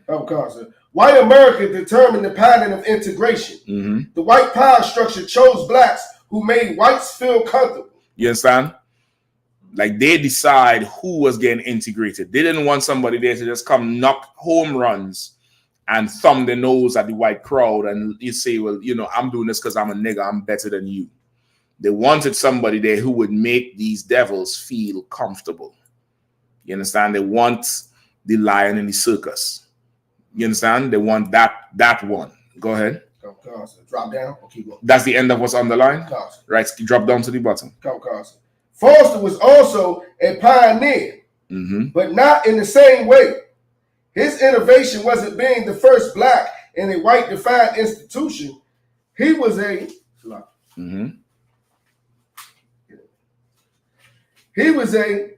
man of clear, resolute, and uncompromising vision. Right? You had to be. He was a man that had a clear resolution. He was clear about his purpose, and that's how you're gonna have to be if you're gonna build something. You have to be. You have, how Jeremiah Hyman said, absolute certainty of purpose. You know what you're doing. You're not double thinking. You're not half stepping. You done made this decision. And he's doing it, and he had vision. Anyone on the underline? Go ahead. He wanted a professional league of black baseball that was owned, organized, managed, and played by African Americans. Say it again. Come, sir. He wanted a professional league of black baseball that was owned, organized, managed, and played by African Americans. What's so wrong with that? That's not racism. That's love. Right. That's love. The Chinese man does it. The East Indian does it. The Ethiopians forget about it. And the Jewish man, I mean, that's it. You want something that's owned by your people, run by your people, employs your people, and circulates money for your people. What's so wrong about that? And they destroyed it, Ark. They destroyed it with promises and gifts, promises of gifts, and not keeping nothing. And quite frankly, them brothers should have turned down integration into the leagues. Jackie Robinson should have never did nothing, none of it. All them other brothers who followed him should have never did it. They should have stayed.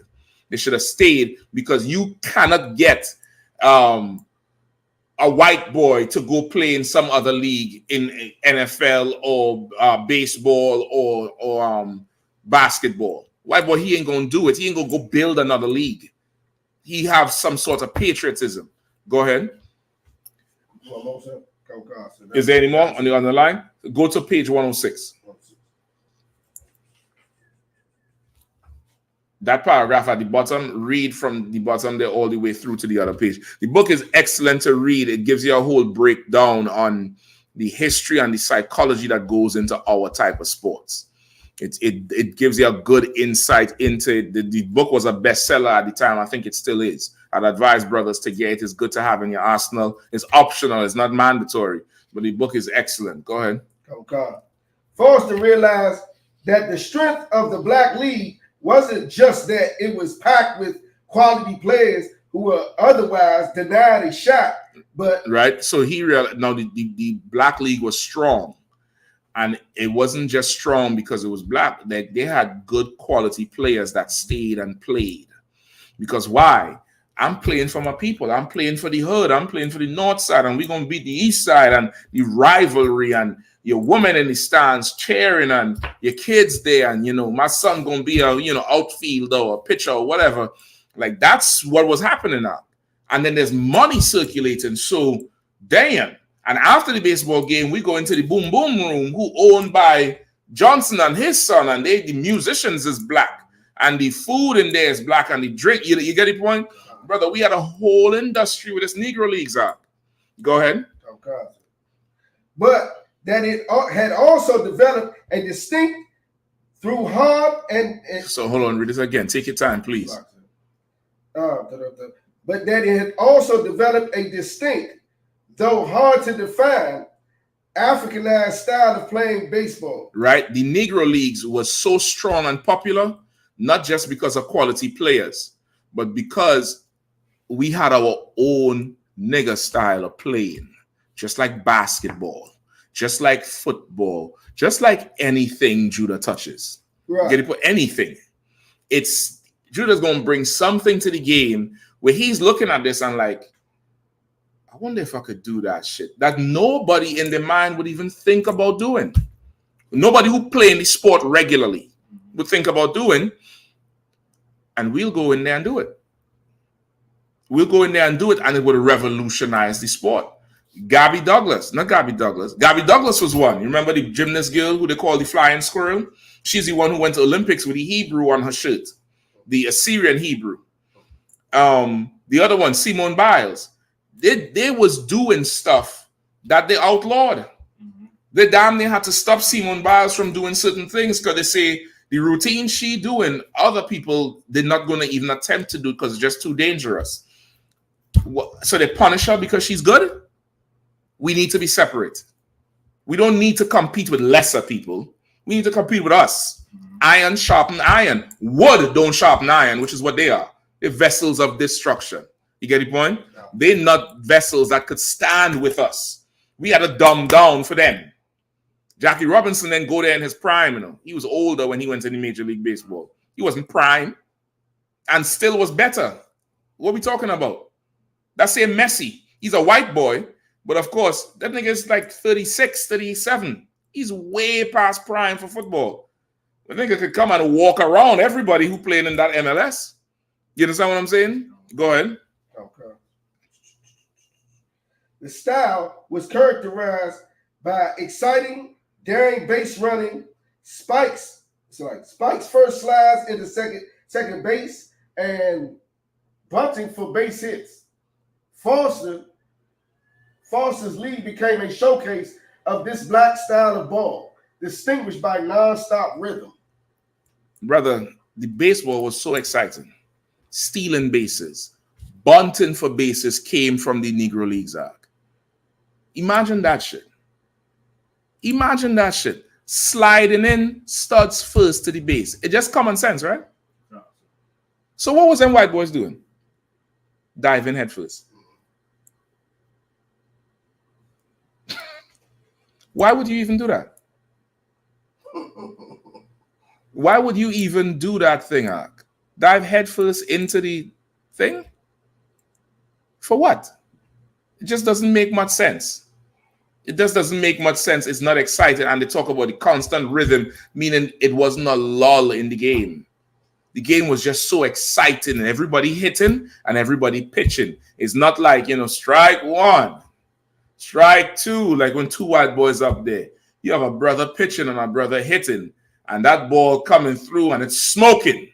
And if it ain't smoking, it's in the stands. And somebody stealing and somebody swinging and stop short and bunt right here just to get to the first. That was our style. And they brought that to Major League Baseball, and that's what Major League Baseball is today. Right. America's culture is black culture. From the music to sports, it's black culture. Without us, there would be no America on any level, and don't let nobody tell you different. The history says it. Without us, brother, they wouldn't have that thing going on today. And even the baseball today is still not exciting unless certain teams playing, and those teams have what? Black and Latino players.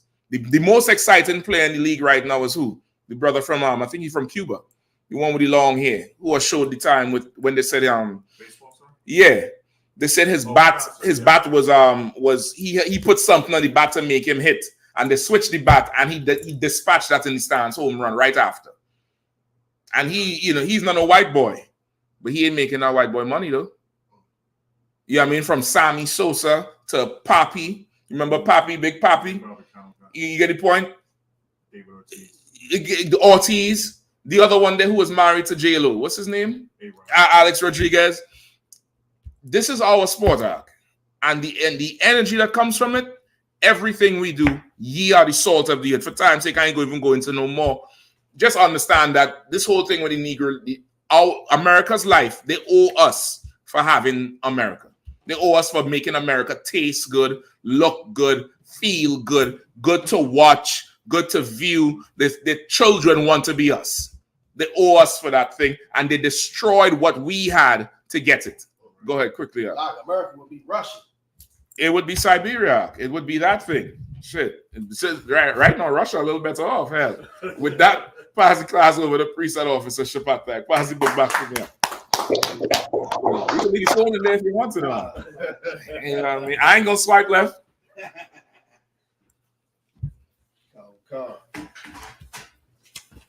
I.S.U.P.K is security announcements. We the I.S.U.P.K out of 1 West 125th Street, Harlem, New York, and the Commander General Yahanna. New rules for brothers and sisters. When a new brother or sister comes to the school, it's like, you want me to start saying rules for new brothers and sisters? Yeah, please. Say how it's supposed to be, all right? Sir. Because see if you can just, redo it and correct it up. I might have a better copy. But go ahead, sir. Rules for new brothers and sisters. When a new brother or sister comes into the school, they are off limits for 6 months. They're to be saluted only. They're here to share themselves of the world. After 6 months, if a brother or sister has an interest in a particular person, he or she must get permission from the head to speak to a brother or sister. There's another 6 months in which the brother and sister will court each other. After this 6 month period, the brother or sister will get permission from the head to marry. Tithes, which is a commandment. You can find this in the book of Numbers, chapter 18, verse 21, and the book of Malachi, chapter 3, verse 8 through 10. Means tenth in Hebrew, and it's pronounced ma'ashura. 10% of every penny of any increase the Lord gives you, get to the treasury department or teacher. Priest fund, free will offering for priests, not mandatory, whichever amount you would like to give. Upcoming holy convocation. Memorial blowing of trumpets, first day of the 7th month, Wednesday the 2nd, October 2024. You can find this in the book of Leviticus, chapter 23, verse 24 through 25. Also, we got the cookouts.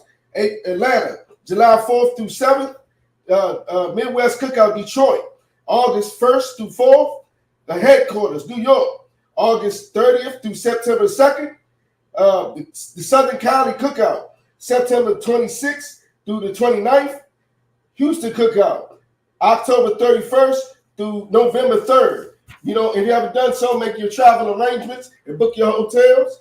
So you got anything else you want to add? No, I think you covered all the cookouts, right? Come. Pay your tithes and go check out Commanding General Yahanna right now. He's on right now, Commanding General Yahanna, the channel. Go check it out, like and share ASAP going into that draft. All right, go ahead. Come, sir.